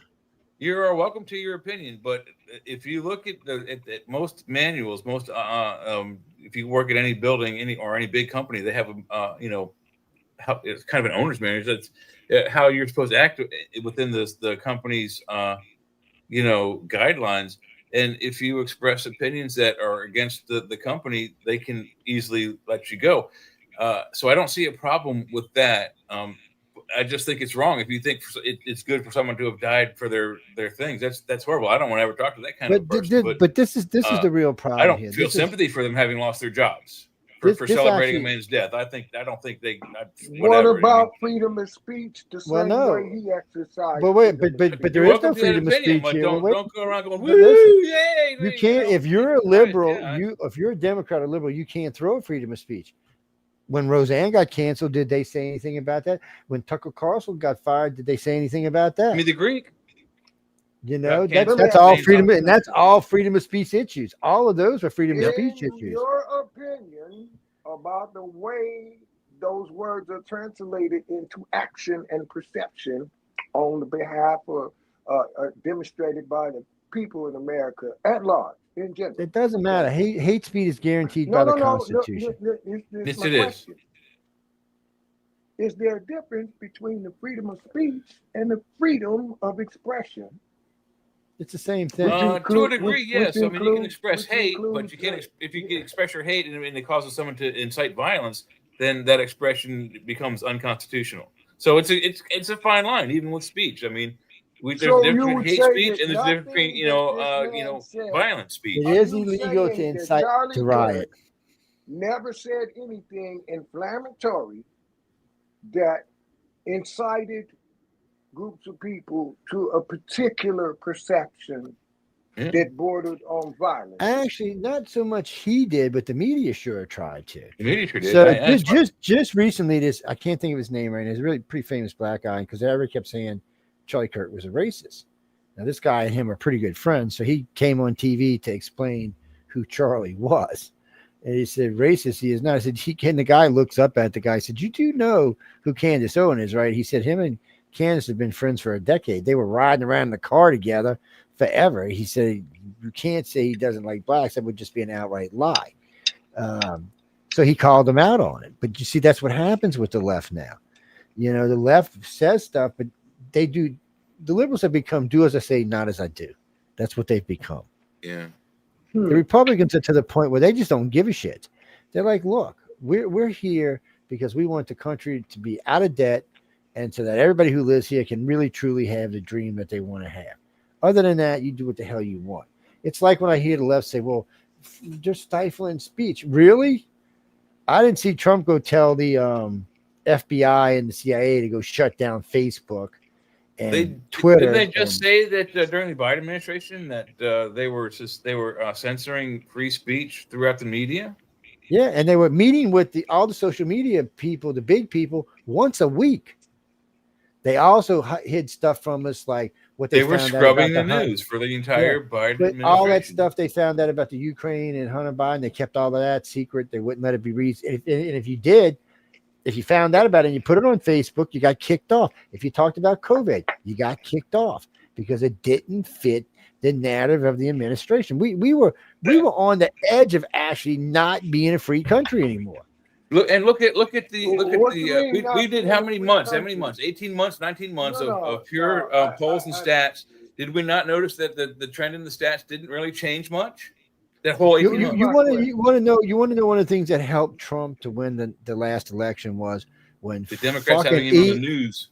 But when Elon Musk bought Twitter and released the Twitter files and showed the whole country, for that matter, the whole fucking world, what the administration had been doing, it was over for them. I don't even know why they even bothered to come out because it was over for them. I mean, once you've seen that they were deliberately keeping us for saying stuff, and we said stuff, we got thrown off. And then we found out the fact checkers weren't even fact checkers. These are everyday people, didn't even graduate college, fact checking fucking doctors. No, I mean, Facebook and all these companies have had to pay big money since then. Twitter got out of it because Elon bought it in X, so he didn't have to pay. But Amazon's had to pay a lot of money out back to consumers. They announced that this afternoon. I mean, it was ridiculous how much we were being lied to and how much was being kept from us. Trump came in and put an end to all of that shit. Trump, the thing that's actually about that is they found all this corruption and irresponsible waste of funds and government tax money. And then they found out where these errors came from. All this bad government came from was, mostly Democratic side. And no one was mad at the administrators who lost all this money and wasted all this money and did all this, bullshit stuff against the rules. They were mad at the guy who found out who did it. Yeah. Instead of being mad at the culprits, they're mad at the guy who's like, look, those guys did this and they wasted this much money. They're mad at that dude. I never understood that at all. Where does that come from? That's your media working against them. Look at the House Rep Omar. When she took office 6 years ago, she was worth minus $145,000. Currently, right now, she's worth $30 million. She makes $170,000 a year, and now all of a sudden, she's worth $30 million. How does that happen? Yeah, how does that happen? She has no formal education at all. How many years she gets? How much per year? 100,000. 170,000. Okay, so let's call it 200,000. How many years has she been getting paid $170,000 a year? 6 years. She's only $12,000. right? It's 6 years. So she should have probably been close to not even $1 million. $600,000. Okay, call it $1 million. Yeah, Maybe so smart investments. Maybe well, $1 I million. mean, by the time you get out of tax now, it's probably right at $1 million. But still, And so but that's what are the rules of $29 million transparency? more she made. Okay, but Was- what are the rules of transparency? For the position that she's in, does she have an obligation to tell the American people how she acquired $30 million? Okay, the net worth law I would states say it. yes. over this period of time? She has a responsibility to tell the IRS, and isn't that not a public record? She's she's on investigation now Right? anyway, just like Jasmine Crockett is. That's another one that got the one that they're looking at is Nancy But correct Pelosi with me if the I'm wrong. $300 We million. all file IRS taxes, or is that document, once we file that document with the IRS at the end of the year on February 15th, what have you, is that document, once it's published by the IRS, once they have it, and it's a public record, yes or no? Yeah, well, it's not public Right? record. It's a record. I don't know if I wouldn't say public. You'd have to have a warrant to pull it. Where does it say it's a private record? There's nothing that says. It's because it's got your social security number on it, so it's automatically private. It's anything with your social security number is automatic. I guess. Yeah, that's that. You nobody has a right to see your social security number or driver's license number. You have to voluntarily give that kind of stuff up. It's Mississippi used to have both on your license, and they finally took them off. I was like, why you got both on my license? What is this about? Get that shit off my license. Well, some of them do have it, on the back of your license. You'll see it's like a barcode, but it's different looking. In the state of Georgia, I had it on the back of my concealed carry permit and on my license. But on my license, it was different. It was just a whole bunch of information. But on my concealed carry permit, it was the fingerprints of my 2 index fingers that they could scan that, and those pictures would show up in the policeman's car if he pulled me over with it. So yeah. Who did you shoot the other day, motherfucker? What did I tell you about going up in there and shooting up people, man? Stop shooting Bigfoots. Was that Jeffrey? No, Trump's been way different this time around. I'm always leery about everything, though. So he's been a 100% different president from his first administration to this. He stays in the positive numbers. Everybody bitched about DC now. There hasn't been a murder in DC in 16 days now. And there was one. And love it or hate it, he's going back to calling people names again. I mean, just if you've seen his last few videos, he's like, "Oh, they're stupid. They're so stupid. We've never seen anything like it." You have to watch. I think he gets bored sometimes. It's I know how I want to say how he can get bored, but he can. Well, I don't think he's done any nasty tweeting, but he sure is saying some nasty stuff on video. How many people are getting fired at the UN? So the escalator People are getting fired at Pete Hegseth's office. He fired 35 people today or something like that. I don't know, but how many people getting fired at the UN because as the escalator was going up, it stopped suddenly and threw the president and the first lady forward, and then while he was doing his speech, the teleprompter quit working. Oh, it wasn't the elevator; it was the escalator. Yeah, escalator. The escalator. And then, But also, did you notice another thing? I think security is going to have to be replaced at the UN too. Did you see when Benjamin Netanyahu got up this afternoon to do his speech? Yeah, I've seen a lot of them got up and left. All the Islamic representatives from all the Islamic countries stood up, and some of them even put their notebooks across their faces towards the camera so they wouldn't be seen. And they all walked out of the auditorium, which is, I do believe, against regulations, because the whole time the administrator, whoever's in charge of that meeting, is banging his gavel going, "Let's have order." And they just all kept on walking, like 40, 50, 60 people. Yeah. But, Jim, that's because each ambassador has 4 or 5 people with them. Anywhere from 2 to 5, depending on what's going on. Yeah.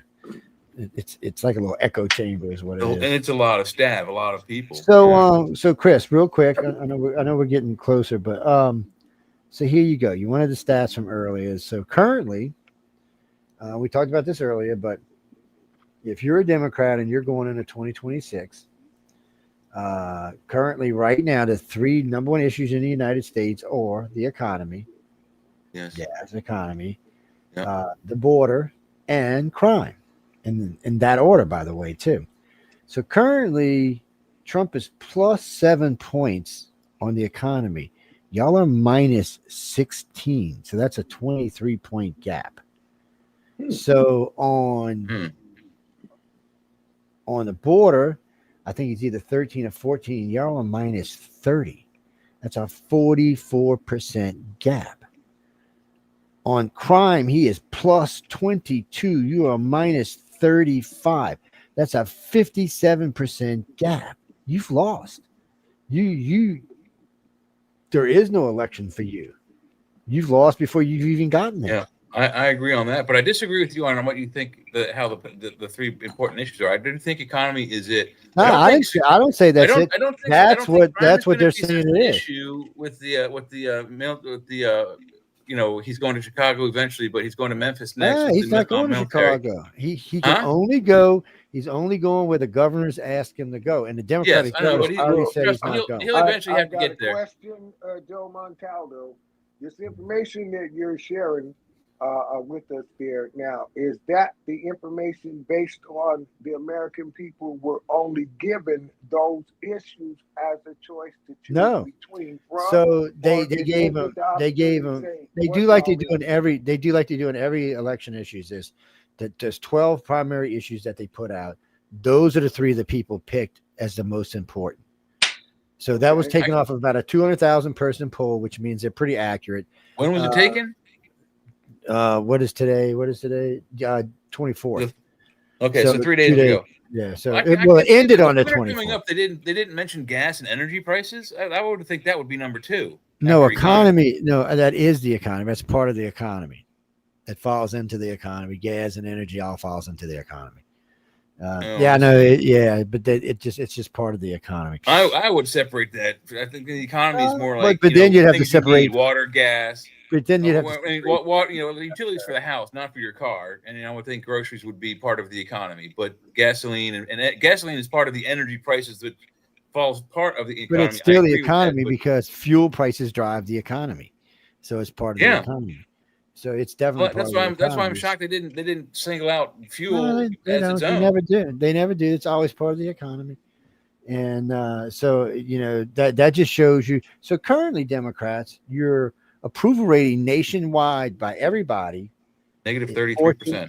No, it's 14%, and for in your own side inside your own party, it's 24%. So 86% of America thinks you cannot take care of the country in any shape, form, or fashion. 86%. And wait, this makes it even worse. Currently, as of today, 57% of independents say that the Republicans easily easily outperform the liberals in every category. Every category. You've lost. We're seeing that play out with the shut down the business thing. They're shut down the government thing. They are holding over the Republicans' neck. That they want some $100,000 or $100 million used for rendering hospital aid to illegal immigrants nationwide, our tax money, and the Republicans flat out refuse to buckle on that. They're like, "No, we're not doing that. You should come in bipartisan and help us get the government running. That's important. That's for the people. What you're trying to do is fight for people that aren't citizens." Well, what they're trying to do is they want them to repeal the Medicare because so they can leave the illegals on there, and Trump said that's not going to happen. That's what I'm saying. They want to use $100 billion or whatever towards healthcare for illegal immigrants, and the Republicans say no. And I agree with that. I got a question. This may be considered a DAQ acronym dumbass question, but where are we going to get this new worker class from? And what inducement are they going to have that's going to make them want to come here and work for cheap? Well, a couple of inducements. That's a good question. Well, there's a couple of inducements. Well, there's a couple of inducements. One, you're not going to be on Medicaid anymore, and you're not going to be getting SNAP. So your ass will be living in the street starving if you don't go get a fucking job. So they're not really, they're putting it in a place where if you're able-bodied and healthy, you're not going to have the option. It's going to be like the old days. You don't work, you starve because there's going to be lots of jobs. No. SNAP and EBT and all of that stuff was the inducement to get anybody to sneak over here and decide I'll pick the food for you. Yeah. Well, but that's what people don't understand. That's what people don't understand. People are not getting it. It was going to balance itself out. But no, it wasn't because that's my opinion. because it's not wasn't going to balance itself out because more and more farmers every year switch to automated systems. So the work Especially is not there. Okay. yeah. So since So we're COVID, hosting people who are not working. They yeah, just come in that's to the get problem. benefits. And it's not just that they're getting social security numbers. Come on, right now, if you got brought in under Biden, they put you up at a 5-star hotel in New York City, gave you $4,000 a month plus fed you. Okay, but what is the Let me Social ask you something, Security Ben. You get number unemployed, you're represent? living on the street. Do you think the fucking government's going to do that for you? What I know is They ain't gonna do that it for me. They can tell Jay to fuck off. no. Yep. Here's what I'm going to share with you. Freedom of speech, right? When you remove the dashes from your Social Security number, it then becomes the QSIP number that is the account that was created subsequent to you being a live birth. All of those numbers mean something. They are representative of the way America does its business with its chattel property known to itself as the population. Okay. You gotta keep track of the idiots. So when you create that number, you're creating a tradable bond. So for every last one of them people who so-called snuck in here, somebody went, you know what? Let's just be cool. Give them what they want. Just cool. Be cool. Let them pick the fruit. Whatever the deal is going to be, let them stay. I'm going to create a bond. They're not even going to know what this is, and we can trade this. So I'm going to tell It's you the the American two reasons. people who are not trained as administrators or as to how you run a business. That's the reason that we got this level of confusion. Just my opinion. Well, but there's really two reasons why Democrats like having immigrants in the country, especially California.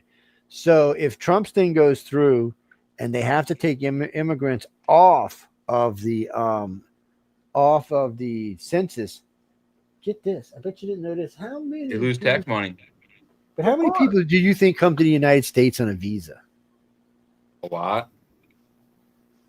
How many? Many are Million, many work 5 visas. million, 50 Many million? are what do you call student visas, but they're also what they call K visas, marriage licenses, which are only good for 90 days. And at the end of those 90 days or 91, if they haven't married, the K visa holder has to move back to their country, and a lot of them don't. Yeah, well, a Do lot you of know them why? they lose track of. Why do they want to be here? Because their country sucks. They want to be a capitalist. Because their country sucks. Exactly right. Yes. Exactly. It's not because America is the only country on the planet blessed by God. That's not what's going on here. They want the system that we live in, that we live under. God had nothing to do with it. It's all life, liberty, and freedom of speech and all that. This have nothing to do with civil rights, rights of religion, none of that. This is about the chatter, baby. Ask anybody who came here from somewhere else. Came here to make a living and start a new life. Almost every immigrant story. Yes, I agree with that statement.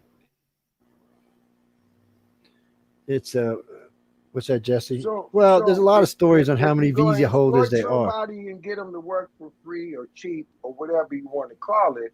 How many different ways are there to do that? This is a capitalistic society. I mean, but that's another bullshit thing. They always tell you, oh, they work for cheap. Not bullshit. So after Katrina, which was 20 something years ago I'm now. not gonna say cheap. They will put up with the checks and balances necessary for you to get your end done a little bit more expeditiously than your own people. How about that as an observation? Could be. Depends on who they are, but everybody I met wanted 25 to $35 an hour to start. And most of them couldn't even speak English. I was like, you got to be fucking kidding me, right? Get the fuck out of here. I said, I'm going to turn your ass in. You don't get out of here. I mean, come on. That was ridiculous. You regular laborers couldn't get that down here. People from the country weren't going to make that kind of money, but they wanted it. And there was a lot of that went on that was just bullshit. So what they would do is they would charge as much as any other contractor and not have insurance. Whoa. So if something happened, you were bruised, blue, and tattooed. And they would tell you they didn't have insurance. They wouldn't try to lie to you. Best, well, I can't afford insurance. If I have to get insurance, I got to go up on my prices. And there always be one guy that speaks really good English to talk to everybody, to run the cruise. I've worked with several of them over the years. Most of them were legal, but still, it's one of those things. right now the polling favors the Republicans, Jimmy, in ways that it's even kind of hard to imagine. It really is. I mean, it's just it's the poor Democrats are in just such a fluster right now. I'm not even what where they can pull themselves back from the darkness is at. I'm not sure. Well, and I think there's been some movement towards even more heinous darkness. I don't know if we really got anyone's real opinion on this. I'd like to know what your guys' opinions are on the last. So Russia has incurred 3 invasions of airspace over NATO. One with drones, which were some were shot down, some crash landed or self-destructed over certain targets, and then 2 with airplanes. And Trump has said the next time it happens, we're going to shoot them down. So that's 3 times. It's 3 strikes. Do you think the next time, if Russian planes accidentally cross the border, NATO will shoot them down? I'm not so much worried that NATO will shoot them down, but some country like Poland might shoot them down. That's a NATO country. It doesn't matter. It wouldn't be NATO. It would be Poland. Country just because you're part of NATO don't mean it's going to start World War III. No matter who shoots them down, whether it's NATO, U.S. forces, U.S. Air Forces, well, I mean, or Polish if Russia is stupid enough to take on NATO, Russia deserves what they're going to get. There's no way Putin can think he can beat NATO. There's no way, and he it's not can't going to beat Ukraine. What is he thinking? Trying to attack Ukraine, the NATO, which is all of us. Attack on one is an attack on all. War is not about ideology. War is not about religion. War is always about follow the money. So here's a question. Let's just say we start the noise right now. How long does it have to last? Okay. Because too fast means nobody makes any money. Yeah. Okay. Nobody gets to fulfill their agenda for supply side economics to make shit to go kill people with. I mean, let's just be, come on. That's what this is. It's a machine. So, well, it could also be tactics on the U.S. part to do a regime change in Russia. But even then, where's the money come from? Who's the banker behind the whole move? All right. When you start a war, me, Joe, we all pay taxes. No. When you start a war, it's understood that you must take care of everybody that you didn't kill. Therefore, war is about the money. It's not about who's right, who's wrong. It's about who's going to be left when we're all out of bullets. So, what are you looking for? Where's the mastermind behind this? When there isn't one, that's what the UN is for. And what's happening at that level, because everybody knows nobody can really afford this, and nobody figured out how they're going to get their money out of it if we do it anyway. Well, it's a new way to open up another tax revenue. We can make, they can say, well, all right, now that we're at full World War III, we increase your state sales taxes for more money. We increase your income taxes for more war funds. All of that. Tell kids they don't have to attend school after the 5th grade and send them to the factory to make bullets. Everything, the whole entire agenda, and none of it's new. All of it is cherry picking from previous that this country has made to itself. Do you think Xi Jinping will let Russia start World War III? Well, he's not flying Russian planes over Chinese airspace accidentally. I'm not saying that. They're allies. I'm saying, will you think China will let Putin start World War III? Because a war between the United States and Russia puts China in jeopardy. At risk, yes. But a war with Russia and China aligned with some of the Islamic states, I think you got World War III cooking there, and I don't think it matters. If a Russian plane goes over France and we shoot it down, World War III is going to happen, and China is going to align with Russia. I am not a college-bred wartime administrator, so I'm going to tell you about the hood, okay? China's the OG that cannot afford for these other 2 idiots to be in a skirmish right now. Y'all messing up the money. They're not going to let this happen. They're not going to let this happen because it's about the money. This ain't about who loves who more, who's more blessed by God, who got the better religion, who got the finer women. It ain't about that. It's about the money. Well, and the other problem is there's no reason to push the button. If Putin launches a nuke and it lands in the United States, we share trade wins with with China, which means you're not just contaminating us, you're contaminating one of your allies. Well, the radiation will hit Europe first, and then Russia, and then China. No, in that actually, order. if it comes in anywhere in the northern part of the country, it will roll up into China, right straight across the ocean to China. I mean, y'all might not remember this because you're up north, but every couple of years we get desert dirt from China. Red desert dirt comes in and covers the entire from the middle of the country down, just covers it in dust and dirt. It's from one of their deserts. It just comes straight across, but it comes the other way. It comes from the Pacific side. This would be coming from the Atlantic side, going over to China. So it would just pour in there like anything before it, anything after. Well, for a while, there would just be a circulation of radiation on that part of the world, caught in one of the jet streams, probably. Just like the one from Fukushima. You know what's interesting? Since about the mid '90s, I have been watching military movement. Okay, here in the United States, like Tupperware caskets stacked up underneath the overpass. And the thought that came to mind, National Guard movement in my city. Okay, obvious National Guard movement.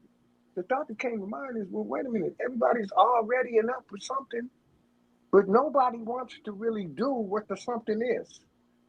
This is like two guys in the schoolyard going, you don't know me. No, you don't know me. Do you know who I am? Well, I don't tell you. Well, let me tell you who I am. Nobody wants to take the first swing because they know it's not going to be good for anybody. For either side, right. Well, though, and there's a big difference between the United States and Russia, and it's a very special thing. In the U.S., if the president says launch, you have to launch. In Russia, it does not work like that. Each commander is in charge of his missiles. So if he doesn't want to launch, he doesn't have to. They have they have the one key system. We have the two key system where two people have to go when they're told to. They have to go click and launch that missile. Whereas they have one commander who goes, "No, I don't want to do that," and he can say, "Don't launch it," and they don't. Yeah. So one commander, because each commander's hands, I forgot how many missiles they said, it was about 50 or 75, can just say no. And because a lot of the generals will get nervous that somebody might go crazy and start a war with America. You can't, there's no winning a war with us, especially if Elon and we do like we say we're going to do. So what happens, Russia, if we shoot all your nukes down? You're fucked, because that means we still got 3,000 of them. Well, 6,000 and the rest of our forces, physical forces. I mean, what are you going to do? Now, here's an interesting thing. Elon Musk is capable of causing the creation, development, and manufacturing of all kinds of what could be wartime robots and, electronic gizmos and stuff that are on autopilot. How come nobody in the Oval Office got the brilliant idea to induct him into the United States Armed Services like they did with the leaders of the tech industry? Well, because they didn't have to. First off, Putin was running his mouth a year ago about nuking us. Elon said, feel free, give it a try. And Putin's like, what do you mean? He said, well, give it a try. He said, I will knock down every fucking missile you shoot at us with one of my satellites. And he said, let me tell you something. I can produce rockets and satellites much faster than you can produce missiles. Yeah, and I think he actually said that he'll knock out anything that leaves Russian airspace. Yes. So it wouldn't be just, and it's more than that just because missiles. he also said he would take out every one of Russia's satellites. So right now, Elon Musk has more satellites in space than all the countries combined. Well, let me say two things about Elon Musk coming from me. For the record, I'm happy that he decides that he wants to be an American. And just for the record, everybody, that is the richest African American that the world has ever seen. Yes. Oh, man, some old lady about 2 years ago. I said that on air about 2 years ago. And that is absolutely true. This old lady from the NAACP lost. Well, you said it on the show a while back. I don't remember how long ago, but you said, he's. I say it from time to time. And I was like, no, he isn't. I'm like, oh, yeah, he's from South Africa, isn't he? Like, damn it, I didn't even think about that. He's South African, man. African American who owns his own car company and puts satellites and rockets in space. Come on, not just African, sub-Saharan Africa. Wait. So if that ain't progress, what is in America? It's it's insane, but it leans towards the Horatio Alger story. Okay, it's better than just a concept. Somebody's actually making it happen. Mm-hmm. As long as he doesn't go all 007 Drax on us with his satellites and going to Mars and dropping So a virus. pretty, I forgot what they said. Within a year, you'll have almost 50,000 satellites up there. Yeah. Just think of each one of them have a laser. What's the goal though? The goal is like what, 144,000, something like that. To have total. I thought they said it was 86, but it's been a long time, so it's a lot. But for total global coverage of communications, it's a lot of satellites. Plus, now they're going to be launching Spaceship 11 pretty soon, and he wants to start sending these satellites to Mars. He wants to have a complete communication system already up and running when we go to Mars. You can be anywhere on Mars and have the internet. You need to have a way to call 911 in case everything goes to shit when you turn up there. So he said that everybody will be able to have they'll have the Martian internet and the Earth internet. He said he can get the internet time down to about 4 minutes. There'll be a 4-minute lag between when you prompt something on Google on Earth. You're still looking at a 4 to 5 month gap, or maybe even longer, 8 to 10 month gap of getting any kind of help or relief. Again, you're bringing out the cynical comedian in me that wants to know. We can't get our shit together right here on Earth, and we would be colonizing Mars because we can't get our shit together here on Earth. By 2030 is his goal. By 2030. Sure that, no. And do we already know for sure that we're not going to have to kill up a bunch of Martians just to have a place to stay? I was just about to say, what happens if we get there? Look, it wouldn't be the first time we displaced a bunch of, native Come people. on now, you can't call them insurgents or illegal immigrants. See, here we go again. It's the same shit, man. Yeah. Oh no, you're actually right. That's a good point. What if happens? We do actually start bringing people and landing humans on the planet, and then the actual Martian natives come out from under the ground and go and shoot everybody with sonic lasers, and that's it. No, end of mission. Or don't shoot anybody and go. Let us show you how to survive the environment. And pull our helmets off. Cool. Yeah. See, again, going back to Plymouth Rock, did that really happen? Or is that just a real cute story that sounds good? Well, it's like when people tell me about being indigenous people and how they were stole. It's like when the Mexicans in LA right now are screaming, it was our territory. Well, actually, it was the Spanish for 300 years territory. Before that, I think it was the Incans or the Aztecs. But regardless, it wasn't your little Mexican self who owned it for 20 years and then sold it to the United States because you got your ass kicked in a war. Well, here's the thing. It don't freaking matter. Look, man, I'm Afro-Brazilian Italianese. So what does that mean? That I am composed of the blood, not of favored nations of this country, but of conquered nations. So all I've been doing and all anybody like me been doing is surviving the policy that don't have nothing to do with us, unless you buy into the fallacy that your ass matter and that you won't get killed for speaking up. Okay?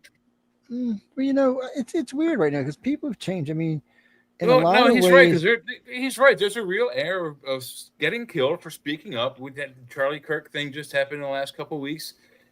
So people, I mean, really, but reporters are scared. Everybody's scared of this kind of event. No, you can't really say that because how many podcasters are there? 10 million, 20 million? There's a how lot. Many are being killed? Zero. When you wake up in the morning and your choices it's not that all of us go places. Downtown to the protest or walk across the street to dinner. I do go to the protest. I'm going across the street to dinner and get something to eat. You know why? Because I know while I'm there, I'm going to see on the news that somebody got shot. You know what? You know what was the most scariest protest I ever worked? It was an MLB protest. And you know what? It was so funny.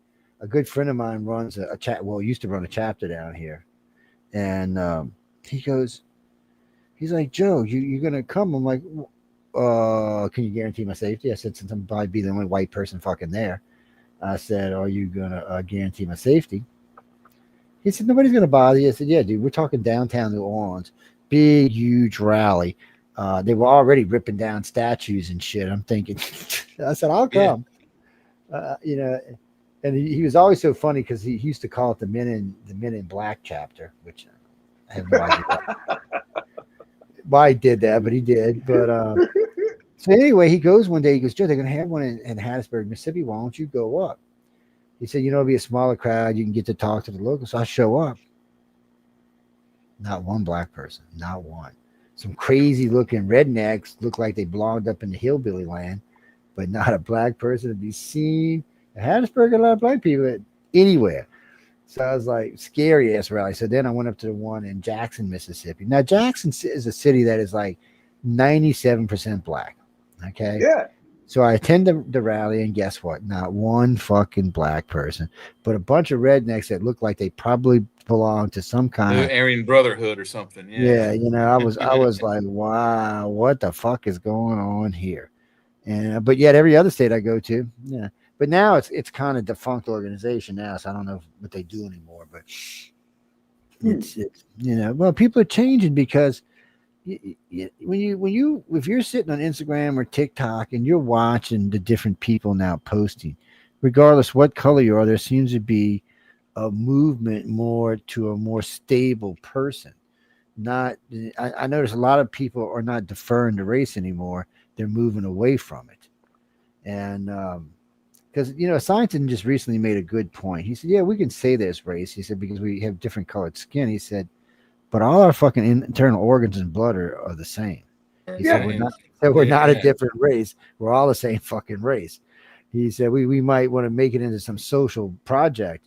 He said, but that's not what we are. He said, when it comes right down to you, he said, did black people have to have different blood? Hispanics? Does white have to have different from Native Americans? He said, no, that's bullshit, isn't it? And I was like, well, that's true. He said, can a black man give a transplant to a white man? Yes, he can. Yeah. He said, as long as your blood types are correct, absolutely. He said, there's no difference in race. He said, that's a construct that we use to be kept control of, which is true. It is used to keep control of. There was the black dude that was singing R&B that gave the blood transfusion to the dude that was singing country. And that guy went home and started playing the country record backwards and dancing and stuff. And he started dancing like black people. And then, the dog came back. His old lady that ran off with his best friend, they both came back and apologized and everything. I don't know, man. There's some stories out there about this kind of thing. That's exactly how all country songs end. Or if you reverse the record, like you said, they go back in reverse order. You get back your house, your dog, your wife, your pickup, and your job calls you up and asks you where you been, come to work. Oh man, who is that? Who is that guy? What's his name? Darius. Oh, I love this guy. See, he's a Darius Rucker. Yeah, I love when he does that video with the Duck Dynasty boys. That shit. That looks like some racist bullshit going on up in there, man. I'm fucking not kidding you, man. Your boy's got a good sense of humor. I got to give him credit because there was some shit going on. Well, let me put you in the back of the truck in the rain, motherfucker. I'm like, oh my god, come on. And when they go to the club, most people don't know this, but the country was built on its ideas of racism. Mickey and Minnie Mouse are both black characters that wear white gloves, just like blackface back in the day. Yeah, that's what the white gloves. They're mimics of Minnie the Moocher. Yeah. Yeah. So, do you know how much money I won over there? Was black. Everybody doesn't know this. Well, because back then it's black and white anyway, so you really couldn't fucking tell anyhow. But it's I have won so much money on how we got to where we were. Or a good friend of mine one day was telling me, he goes, Jim, Republicans are so racist. They've always been anti-black. I said, you really believe that? He said, yes. Let me ask you a question. Republicans didn't know people. I said, let me ask you a question. I said, what was Lincoln? Well, he's a Democrat. I said, no, he's a Republican. Was he? I'm like, yeah. And I said, do you know not one Democrat voted to free the slaves? Not one. He's like, what? I said, yeah, not one. I said, so I said, the Civil War wasn't started over slavery. It was started over the Union wanted to succeed. I mean, the South wanted to succeed from the Union. Lincoln was all small. The agriculture and food production. Yeah, so Lincoln was not a civil rights humanitarian humans giving a shit about humans issue. No, this was a labor issue. It was. Yeah, that's exactly what it was. Right. But it got escalated to less. But Lincoln was part in the middle of the street. But he was smart because Lincoln used it to make the French and the Italians feel bad, so they stopped supporting the South. and they shamed him out of supporting him. So that's which was slick. I mean, that's good business. I mean, that's doing But the wait a thing. minute. You gotta agree that the observation is that all of this shit started because somebody was lazy and didn't want to work for themselves. Well, that's been And they going just on want since to we've pay a been. fair wage to the people that they needed help from. It's been So going on since the beginning of time.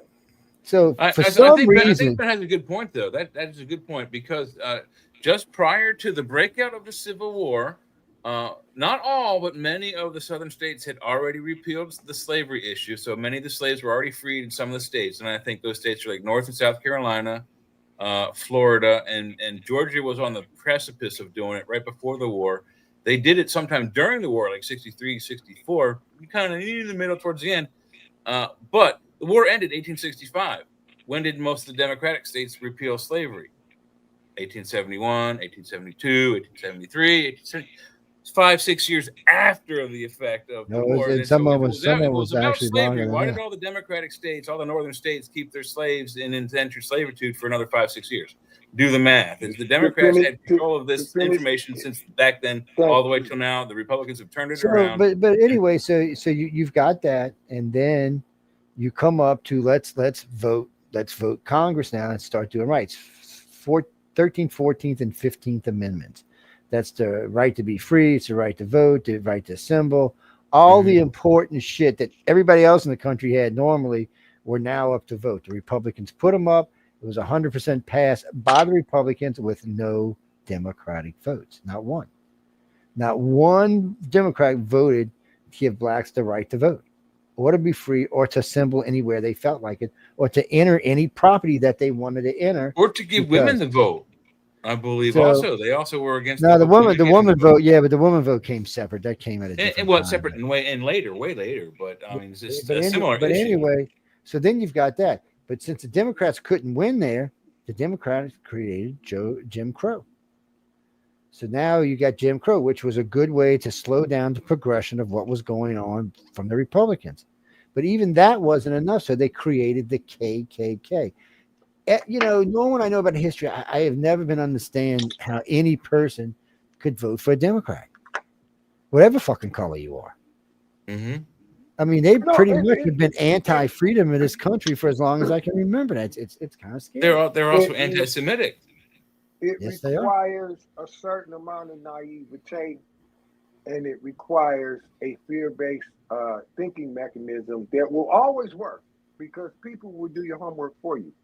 Yes, and that's what I think that's part of what the media does for those guys. Look, anytime you got to run something, you need a boogeyman that you're going to protect everybody from. Okay, and sometimes when there's no boogeyman, for you to be able to create, you have to fabricate one. You got to create one. So Yes, sometimes you're the good guy and the bad guy. You're both the villain and the victim. What are you talking about, Johnny? Oh, you mean what Very Trump has done? So the lowest unemployment rate for blacks and Hispanics in the history of the country was under Trump in 2016. Yeah. The lowest ever. And it's ever. That way this year in this administration as well. Lowest. Well, yeah, unemployment's only 4% right now. So yeah. And I think inflation's around the same, 3.8, something like that. I think Vice President, what's his face, the young kid, he said it was 3.9 in his interview this afternoon. The young kid. My God! Let me ask the question this way: presidents who were players, including Donald Trump, Clinton was having fellatio under the desk at work. Yes. Black people felt like, wow, when he feels good, he sets policy that's good for us. Okay. Donald Trump, you claim, has the lowest rate of unemployment. What do the people in America think about that? Because he's just as controversial, maybe even more than Clinton ever was on the world stage, even more so.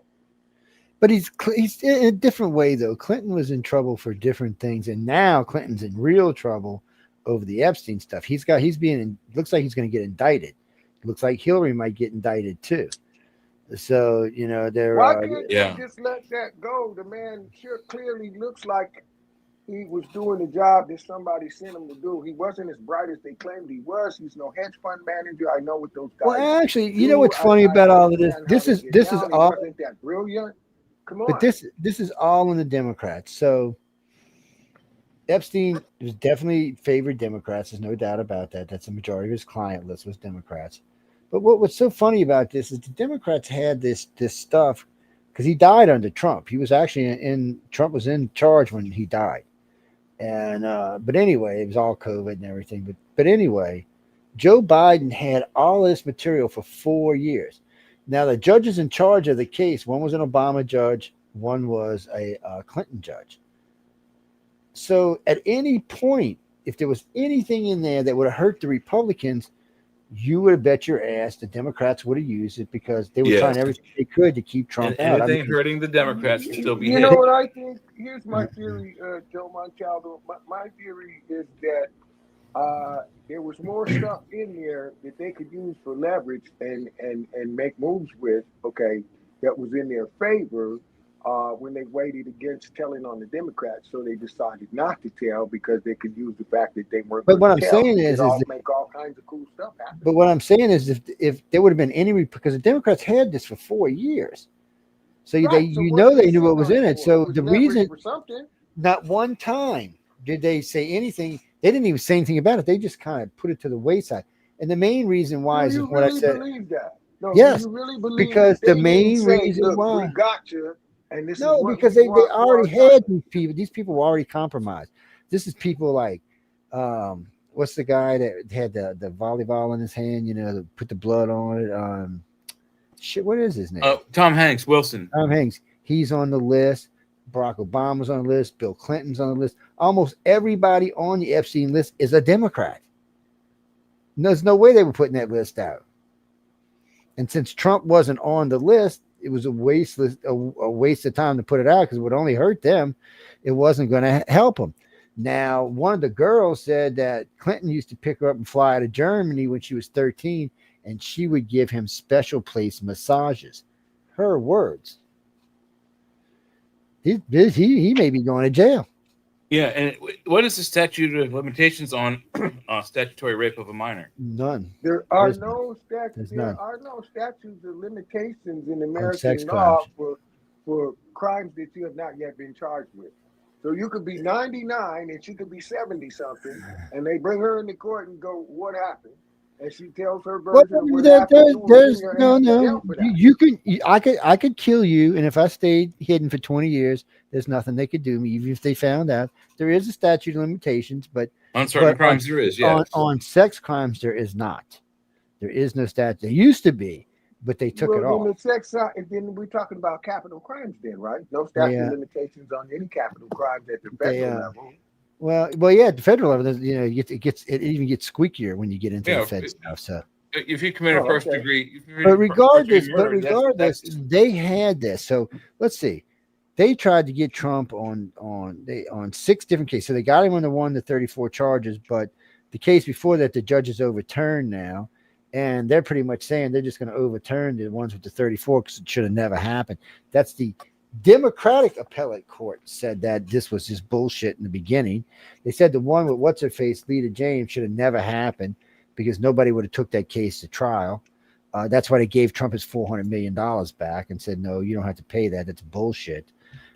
They proved over and over and over that Joe Biden was weaponizing his CIA and FBI to go after Trump. So and you know, the bitch part is they would put him in jail, but he's so far gone now, it's a waste of time.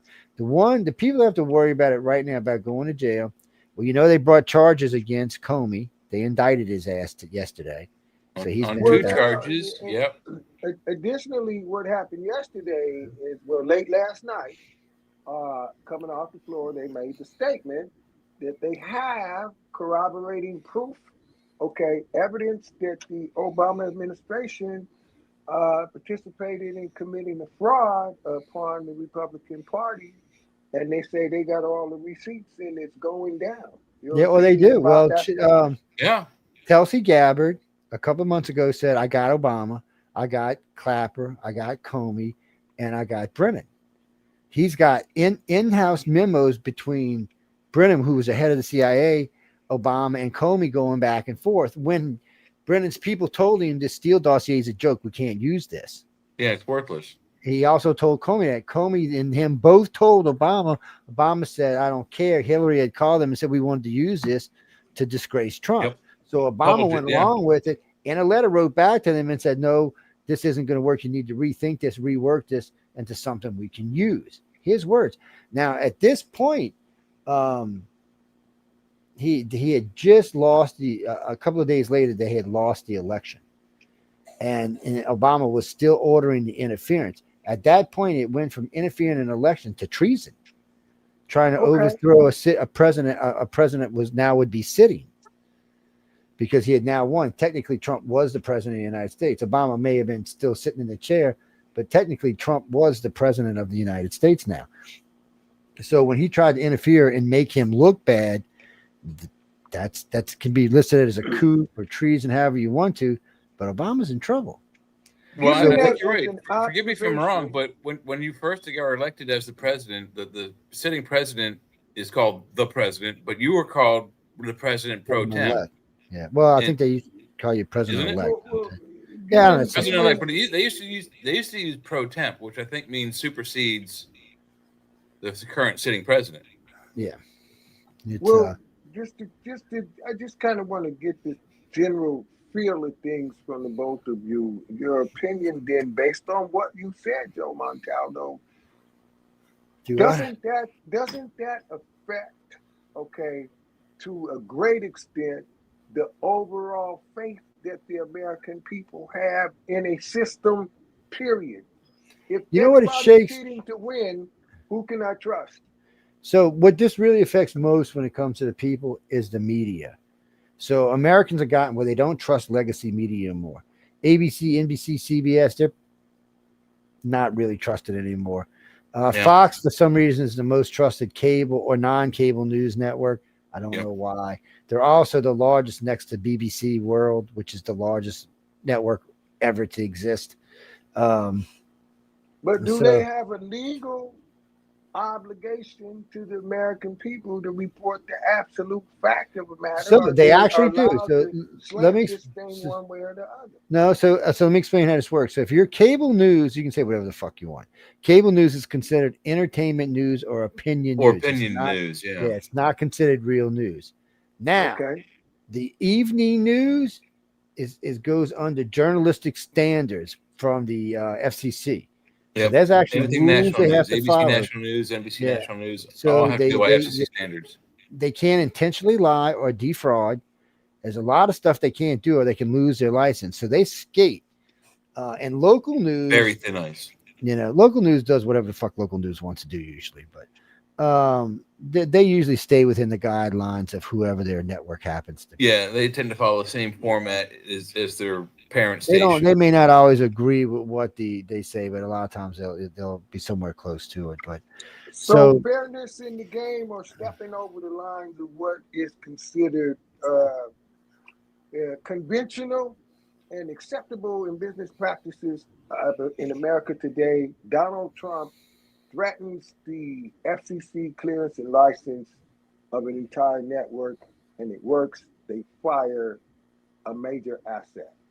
Well, I don't think that's just message there, though. I think the message. But none of that actually happened. Yeah, it did. But I think the clear message is he's trying to get the FCC to work with him, that any entity that says something negative about him has their license pulled, and that is censorship. Okay, first off, that was pulling your chain. I can't even believe anybody took that serious.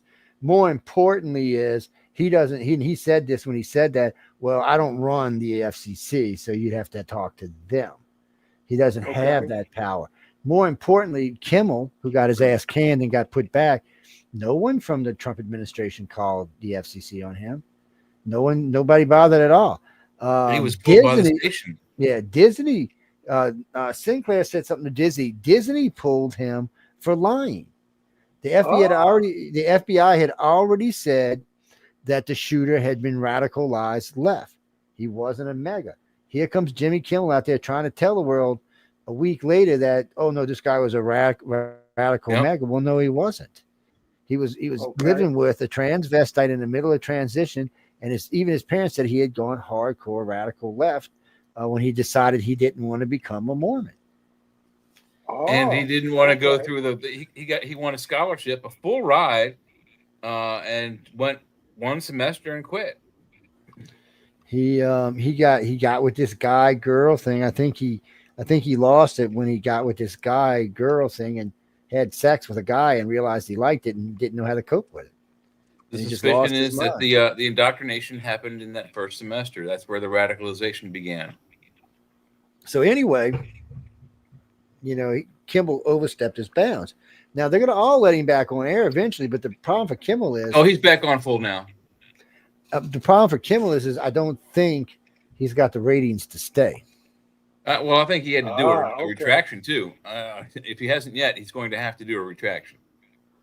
So I don't know what's going to go on, how long it's going to last for, but I did hear a bunch of Christians say they may not be going to Disney this year. So Disney's got something to think about. The majority of people who go to theme parks are not liberals. They're conservatives.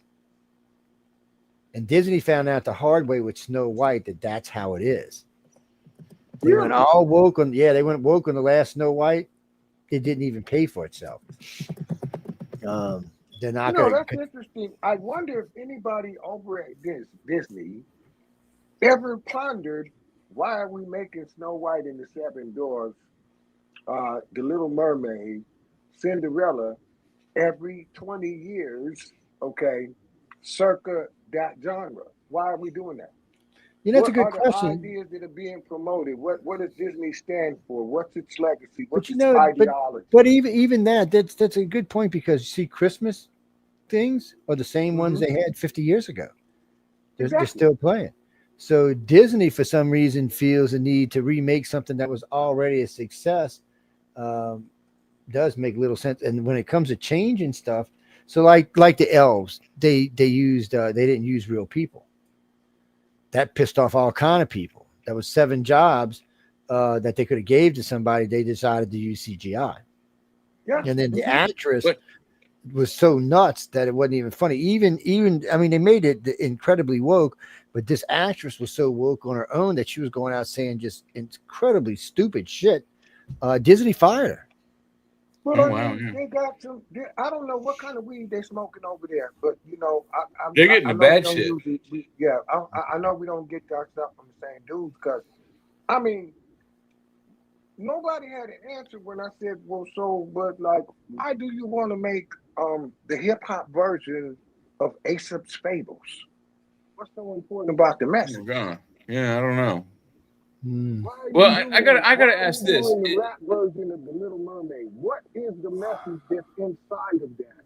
It's such a big deal that you ain't come up with nothing new. You just keep on regurgitating the same. That's the other problem. They've run out of ideas. With some new stuff. It ain't like you broke. COVID taught us a lesson. So a lot of us had already been saying this, that we seem to have been losing our imagination because we keep regurgitating shit. Well, COVID came and proved to us that yes, we did, because people after less than a year couldn't find anything they wanted to watch anymore. And you know as well as I do, there's billions of shows out there, but still everybody was like, viewers are trained to the pitch of what's going on in the world. Come yeah, on, but it wasn't just that. It wasn't just that, but it wasn't that. But it was more than that.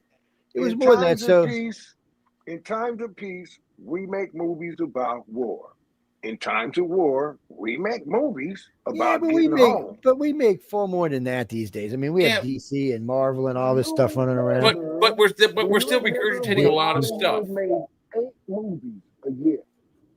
8 movies. Who makes 8 movies? There was a time when what you know to be Hollywood made 8 movies a year. This is pre-internet, pre-high tech.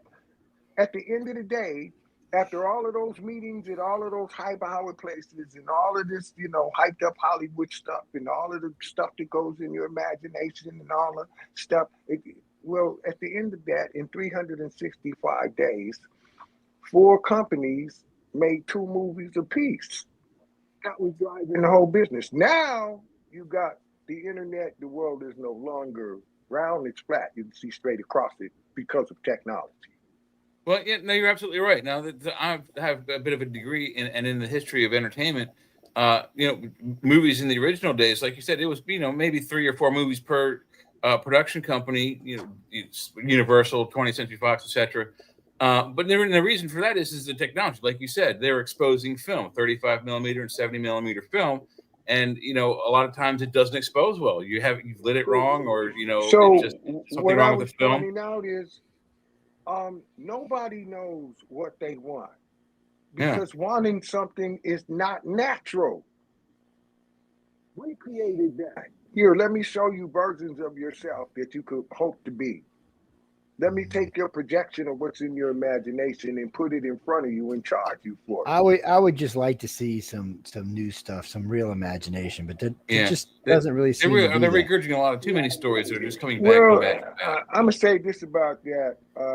Cass Warner was a good friend of mine. She's one of the granddaughters of the founding Warner Brothers. Now, she wrote this book called Hollywood Be Thy Name that explains that the movie business was really a hustle. Okay, it was the Warner Brothers. They had this thing sitting on three legs called the Nickelodeon machine. The guy go down to the corner. He's got the Nickelodeon machine. There's nothing in there but nude girls. There's another guy on the other end of the block that's really literally going, hey, you want to see a picture of a naked lady? Give me a nickel and go down there, my friend down there. This is what they did all day. This became, a movie studio over a period of years. Okay, so that's not inaccurate. Yeah, absolutely. so then what's the whole thing based on? Mental. Thank you. The almighty dollar. There's no education. There's no promotion. There's no all of the shit that people came up with over the years. Oh, we're not represented. What do you mean you're not represented? This is our hustle. You want to be represented? Represent yourself. Yeah, get out there and do it. But anyway, I know we got to get out of here. Jesse, we still had like 15 things to talk about tonight, but we'll do them another night. No, I'll tomorrow also. So I'll be here. So when are you coming back? Wait, hold on. Wait, give me a second. I'll tell you. So, look, guys, I'll be here tomorrow from 4 to 6 on the Arthur's Quill. Be sure to come by and check it out. John's in I was going to say Santa Fe. John's in Salt Lake City, Utah for Fan X. Oh. And so he'll be stopping by and hanging out. And we have Mark Leslie.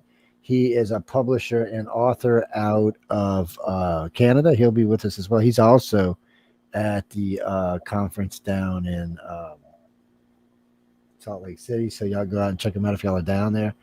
Salt Lake City sells so many books, it's not even funny.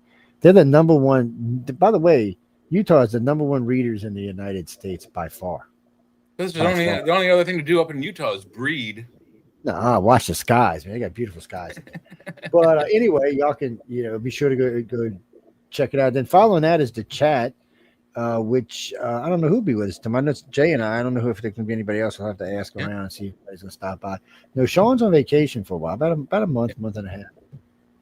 He'll be back with us soon. He found these two girls. I don't know what he's doing. You have to ask him. Not two girls, two sets of twins. One age 21, one age 23. That's right. Four girls. Yes, well, he's old. He wants to have fun. Yeah, he's like 102 or something. 104. I don't know. He's old, man. I am. He was around when Godzilla was here, man. That's how old he is. But you're saying that like he's not. He ain't shooting for 103. He just wants to have a big party right now. Hey, for two sets of twins is enough to kill anybody, my friend. No, I'm just teasing. No, he's just on vacation. He'll be back in a couple of weeks. But we'll keep you up to speed when he's coming back. But remember, ladies and gentlemen, we're looking for 2 more hosts for this show and the other show on the chat. No, not the Arthur's Quill. You ain't getting on there. You can fucking forget that. That's John Goodman's show. You have to get good with John Goodman for that. Yeah, on for a show like this, you just got to be up to current events and know your stuff. But and don't be shy.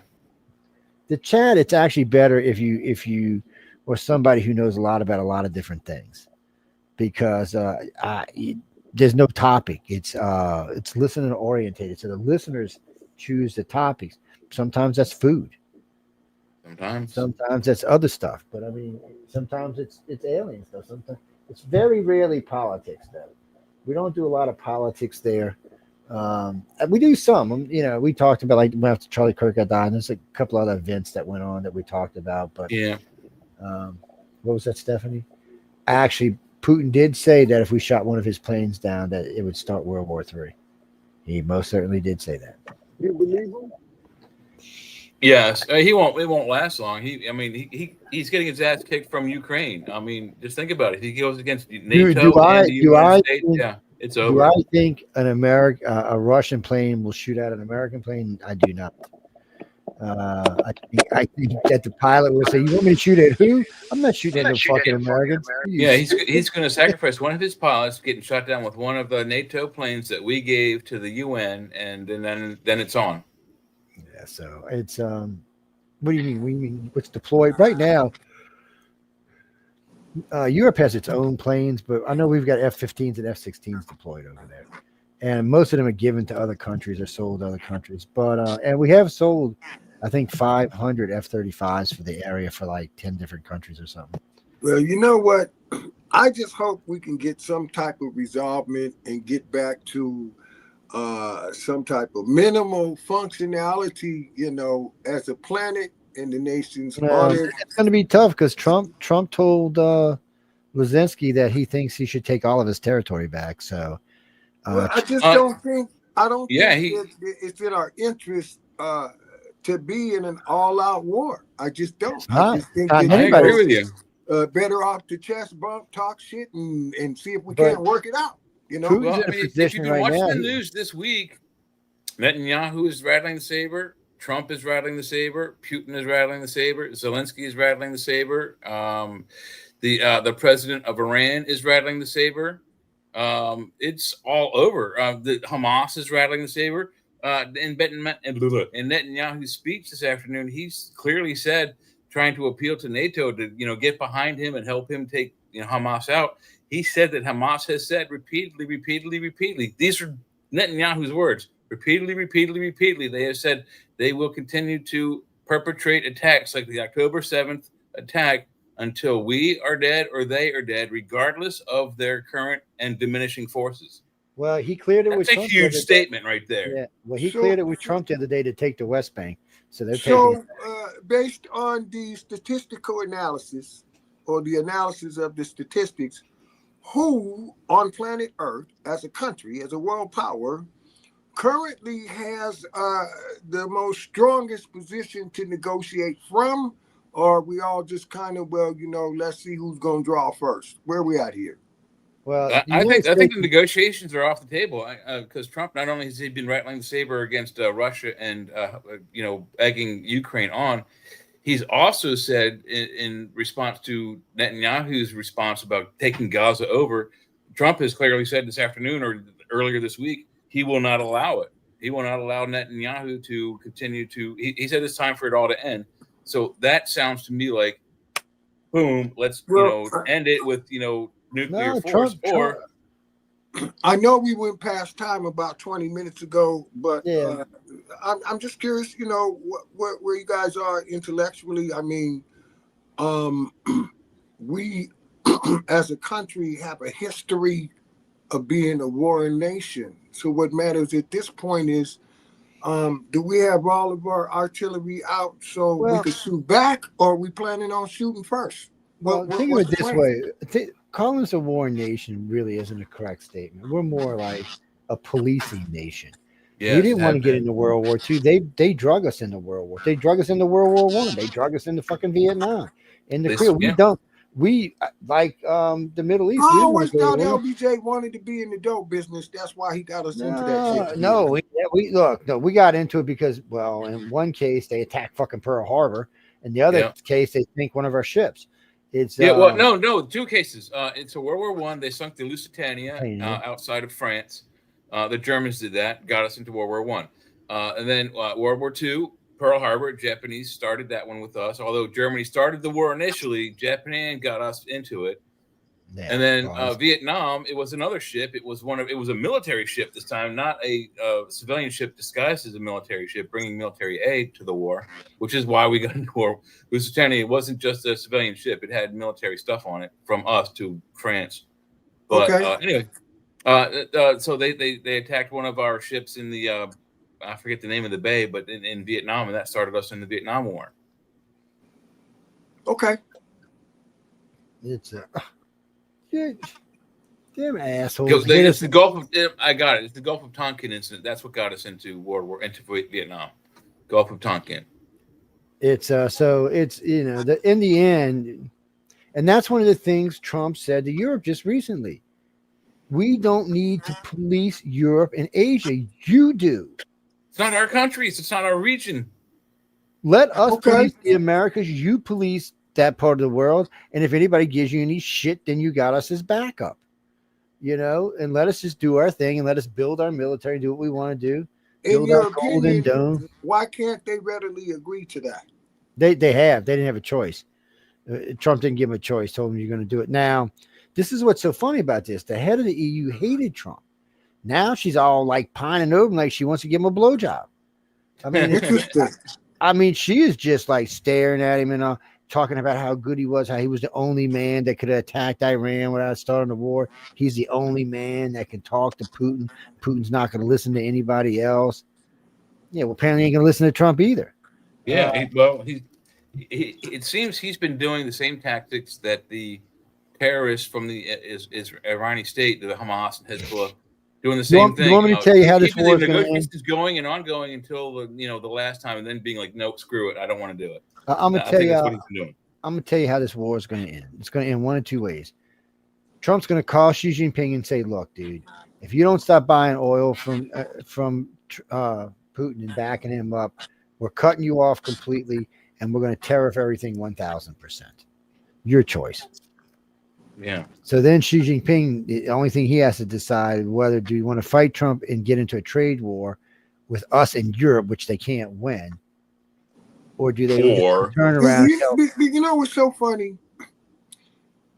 Donald Trump stole Clinton's campaign slogan. Let's make America great again. Make America great. You know, but Clinton stole it from somebody else. No, he should have stole Clinton's style, because when they pulled that shit and Clinton was in, he cut their asses off. And the reason I know this is because I was working in the capacity where I was exposed. This is pre-fax machine. So teletype, telex. This thing is coming across the telex in the office, and it basically says in translation, "We know we screwed up, but you should be reminded that we have a standing army of over 1 billion soldiers, and they have not had a cigarette in 6 weeks. You think maybe we could buy some Marlboros and work this shit out?" So here we are going down to the ports of call, and bigger than all life, here comes the diplomatic attaché to declare that this 2 20-foot containers full of Marlboros is his personal property. They go on the boat. I'm watching this. 72 hours later, there's no trade embargo against them. We're going to work things out. That's what Donald Trump should have stole from Clinton. Well, actually, but Trump's a much better negotiator than Clinton is. Yeah, because Clinton didn't pull off what happened last night. I will say that much. I do have to give it to him. Clinton, I don't know. I feel for Clinton because, he's old now. And, it looks like we could have 2 presidents ending their careers in shame. Actually, 3. Obama, Biden, and Clinton. And, if the Democrats get 3 presidents wiped out, they're no longer a party. They're done. They're over with. Yeah. Matter of fact, I think they want to get one of them arrested. Well, if Obama gets taken out or Clinton gets taken out, they're in deep shit. Both of them get taken out. And right now, see, my thing is for Obama, and I've said this 100 times, and then we got to go, but Obama may have a chance, just like Ronald Reagan. So Ollie North threw himself in the sword for Ronald Reagan. Ronald Reagan was busted, but Ollie came and said, no, Reagan didn't know anything about it. It went through me. The president was saved. So, but Brennan can do it. Said, no, I was just using Obama's email to run this so it looked official. So there wasn't no feedback, but I was the one running the job. Then Obama's off the hook. Brennan's going to prison for treason. But no matter what goes on here, somebody for the Russia is going to jail. So it's going to be real interesting to see how things unfold and what that does to the perception of the American people. Mm-hmm. Well, you know, we all knew Clinton was a dog before we let him get into office. He was the new JFK. JFK was doing the same thing, he was sneaking the girls player into that the we White needed House. up front. Yeah. Yeah, he's doing an 18-year-old under the desk in the Oval Office look. You know, he's a dog. You know, was Trump a player? We knew Trump was a player. We knew he was a womanizer before we put him in office. Yeah, but you know what the difference is? The Now, we didn't Playboy know symbol Obama. got retired. There's no Yeah. Hugh Hefner. There's no Larry Flint to back up all of that whole style. You see? Yeah, but it doesn't matter because the biggest thing in the world is porn, by far. Yeah, but they made it socially unacceptable. Like now, Mm-hmm. you know, again, I say the difference between the Republicans and the Democrats is only one thing. You know, everybody's doing the same thing. When the Republicans get caught, lie. Act like you. I don't care if you're looking right at me. You know, it's like the Rodney King videotape. But so what? You looking at it? We say it didn't happen. The Democrats, on the other hand, you get caught doing something illicit, immoral, illegal. Stick your chest out and with your whole chest say it's everybody else's fault, and that's the reason you're doing it. Somebody you else did it, right, not us. You're Yeah. privileged to do it. It's not wrong. That's the Yeah, only difference between two groups of people. They're in big trouble right now. The country clearly sees the Republicans as the ones that can take care of the country. They can't even get their own party over 30%. They're in trouble, and at this rate, and if they lose the House completely in the Senate. If they lose 61 in the Senate, and I think it's 300 in the House, the Republicans can do whatever the fuck they want. They have You know what I complete think? I think some more Democrats got to get rich so they can become Republicans. No, the Democrats are the richer party. That's what's fucked up. The Democrats are the richer party. That's unbelievable, Joe Montaldo. Usually, I would say, show me a Republican, and I'll show you when he used to be a pissed off Democrat. Nobody was born with that there. Everybody we're talking about. Elon Musk was a Democrat, richest man in the world. Donald Trump was a Democrat, worth $8 billion. Well, yeah, George Soros is a Democrat. Mark Cuban is a Democrat. You're right. Bill Gates is a Democrat. What's his name from Facebook? Zuckerberg is a Democrat. And the list, Jeff Bezos is a Democrat. Ross Perot, was he a Democrat? No, Ross Perot was an independent, I believe. But so all of these are Democrats. So now a lot of them are starting to convert and leave and become Republicans or centrists is what a lot of them are becoming. But the point is the Democrats, in the old days, the Republicans had the money, like in the early 1900s until about 1960, they had the money. Then the Democrats under Kennedy started taking it back, and then Clinton and them helped to take it back, and Vietnam helped them get it back, and then it switched. The parties just switch every once in a while. There's been more than two parties in the past, and you might see the Democratic Party become something else. You might see a split. You might see a centrist party start and a progressive party. Mm-hmm. Because that's the problem. I was listening to Hakeem Jeffries today talk about the Democrats, and he's like, we have become a progressive party. I can't vote with this party. As a matter of fact, several of them have left and become independents now, including Biden spokesperson Jean LaPree, the gay girl, is now an independent. She's like, fuck you. Biden wrote a book about how incompetent he was and how she was being told to lie. And then we've got all this auto pen business. Mm-hmm. There's a lot of stuff that went on. Did you hear that Trump replaced Biden's official portrait photograph auto pen? Yeah, I've seen it. With a picture of an auto pen. Yeah, so instead of Biden's photo update, it's autograph. What are you talking about, Jimmy?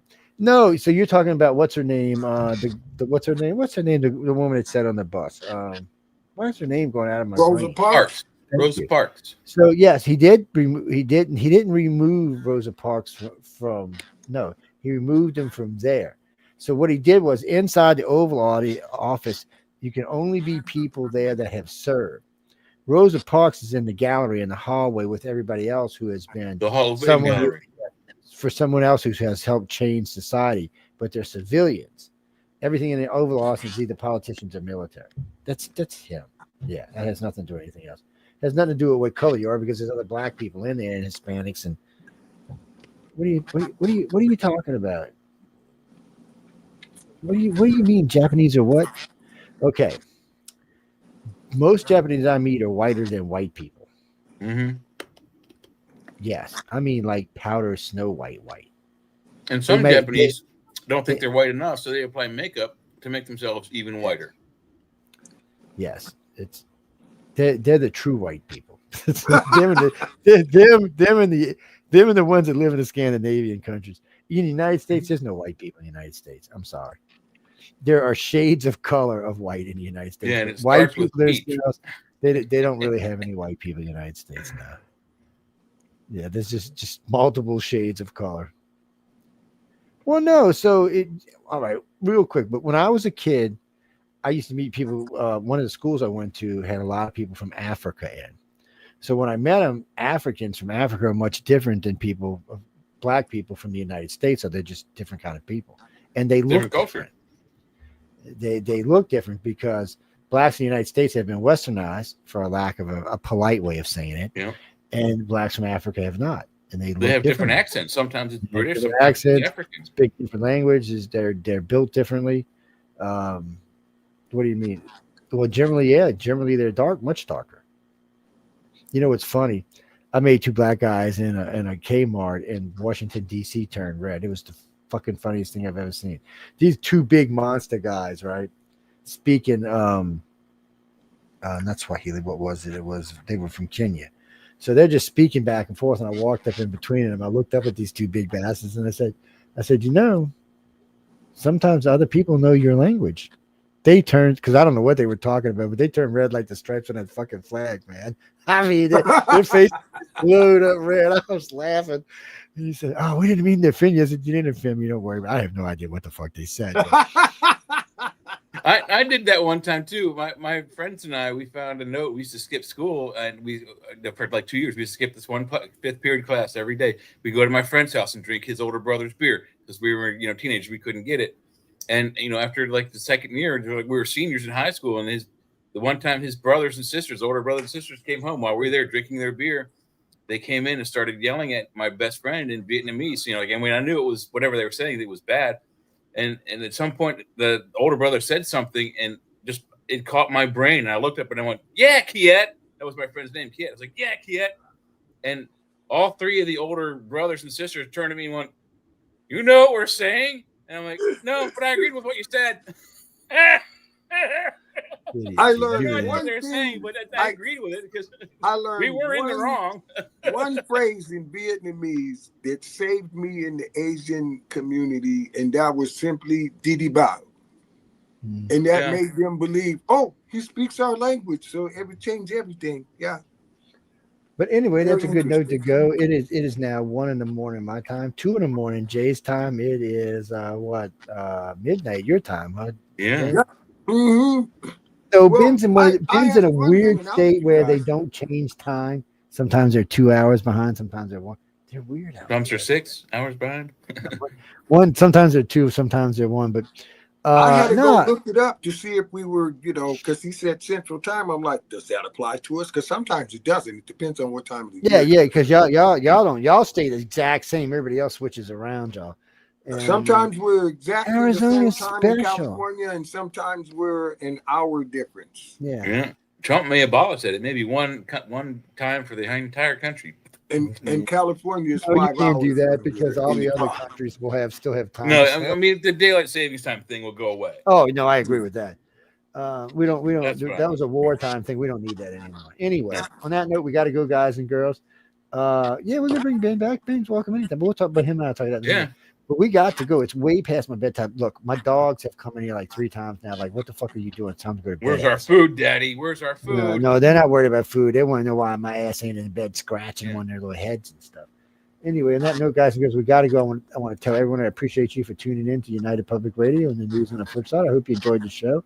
Of course, as I say all the time, any moans, groans, bitches, or complaints, please feel free to write to Michelle DeRoche.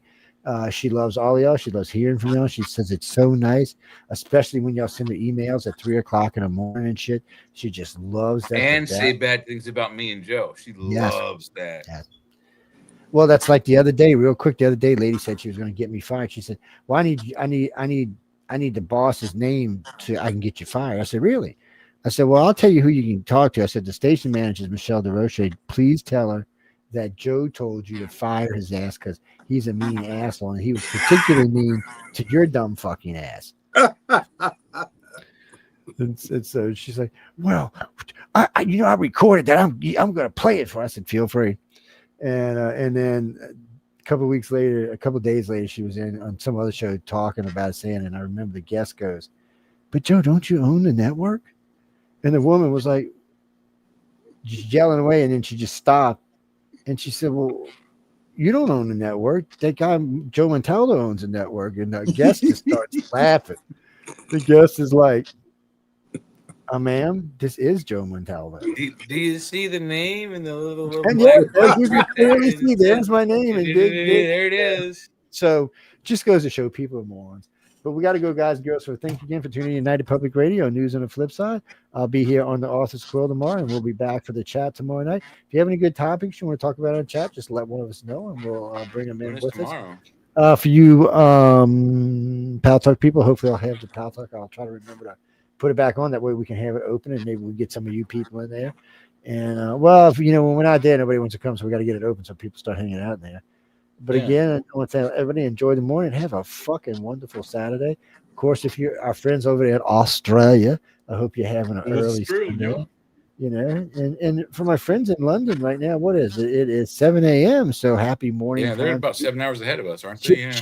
Chip, cheerio, people.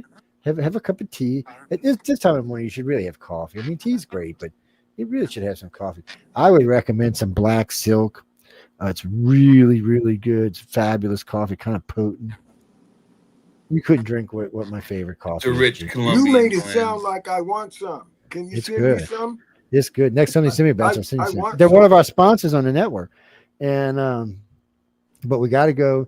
Now, ladies, if you want coffee that will grow hair on your chest, it's called Coffee and Chicory made by CD.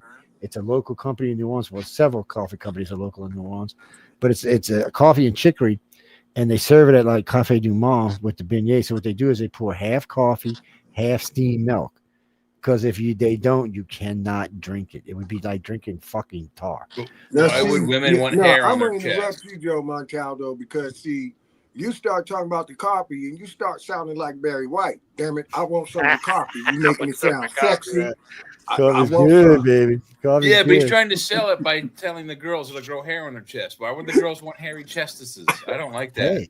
Hey, some of them girls might want some hair. No, he's appealing to them lesbian girlfriends of his so they can rub their own chest. And hey, you look for you guys that have light amounts of hair. It's good for y'all. Unfortunately, it don't grow on your head. I don't know why. Hey, but look, I know we gotta go.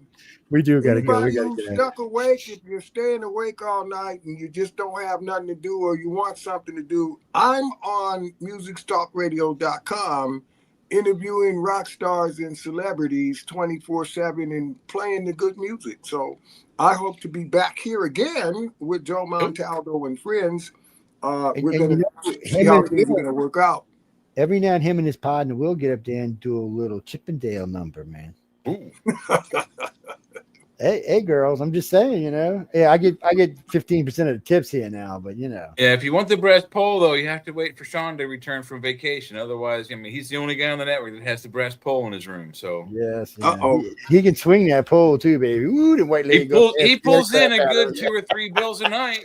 Now, don't be starting nothing, Joe. My place here in Phoenix, it's right next door to the oldest strip club in the state. Lord. See, that gets you in all kind of trouble right there. Sounds like a place we need to go visit, Joe. Jay would be getting my in trouble. statistics show me that the state of Arizona is number 1 in beer sales and private sex clubs. Well, Weinstein said he was coming here for rehabilitation. He should have just started here. He never would have needed to get rehabilitated. Yeah, I know. So I've always said if you live in the desert, there's only one thing to do, and that's breed. I can't remember what the other thing is, but there's 2 things to do in the desert. One of them is breed. Well, anyway, guys, I'm going to the bathroom. I'm going to make me grits and eggs. Some grits, and I'll use them as a base and put some fried egg, so yolk gets all over him. Yeah, making you hungry. But we got to go, guys and girls. Thanks again for tuning in United Public Radio. Be sure to go see Michelle. She always wants a big hug. Y'all should check her out on Wednesday and Thursday nights. Yes.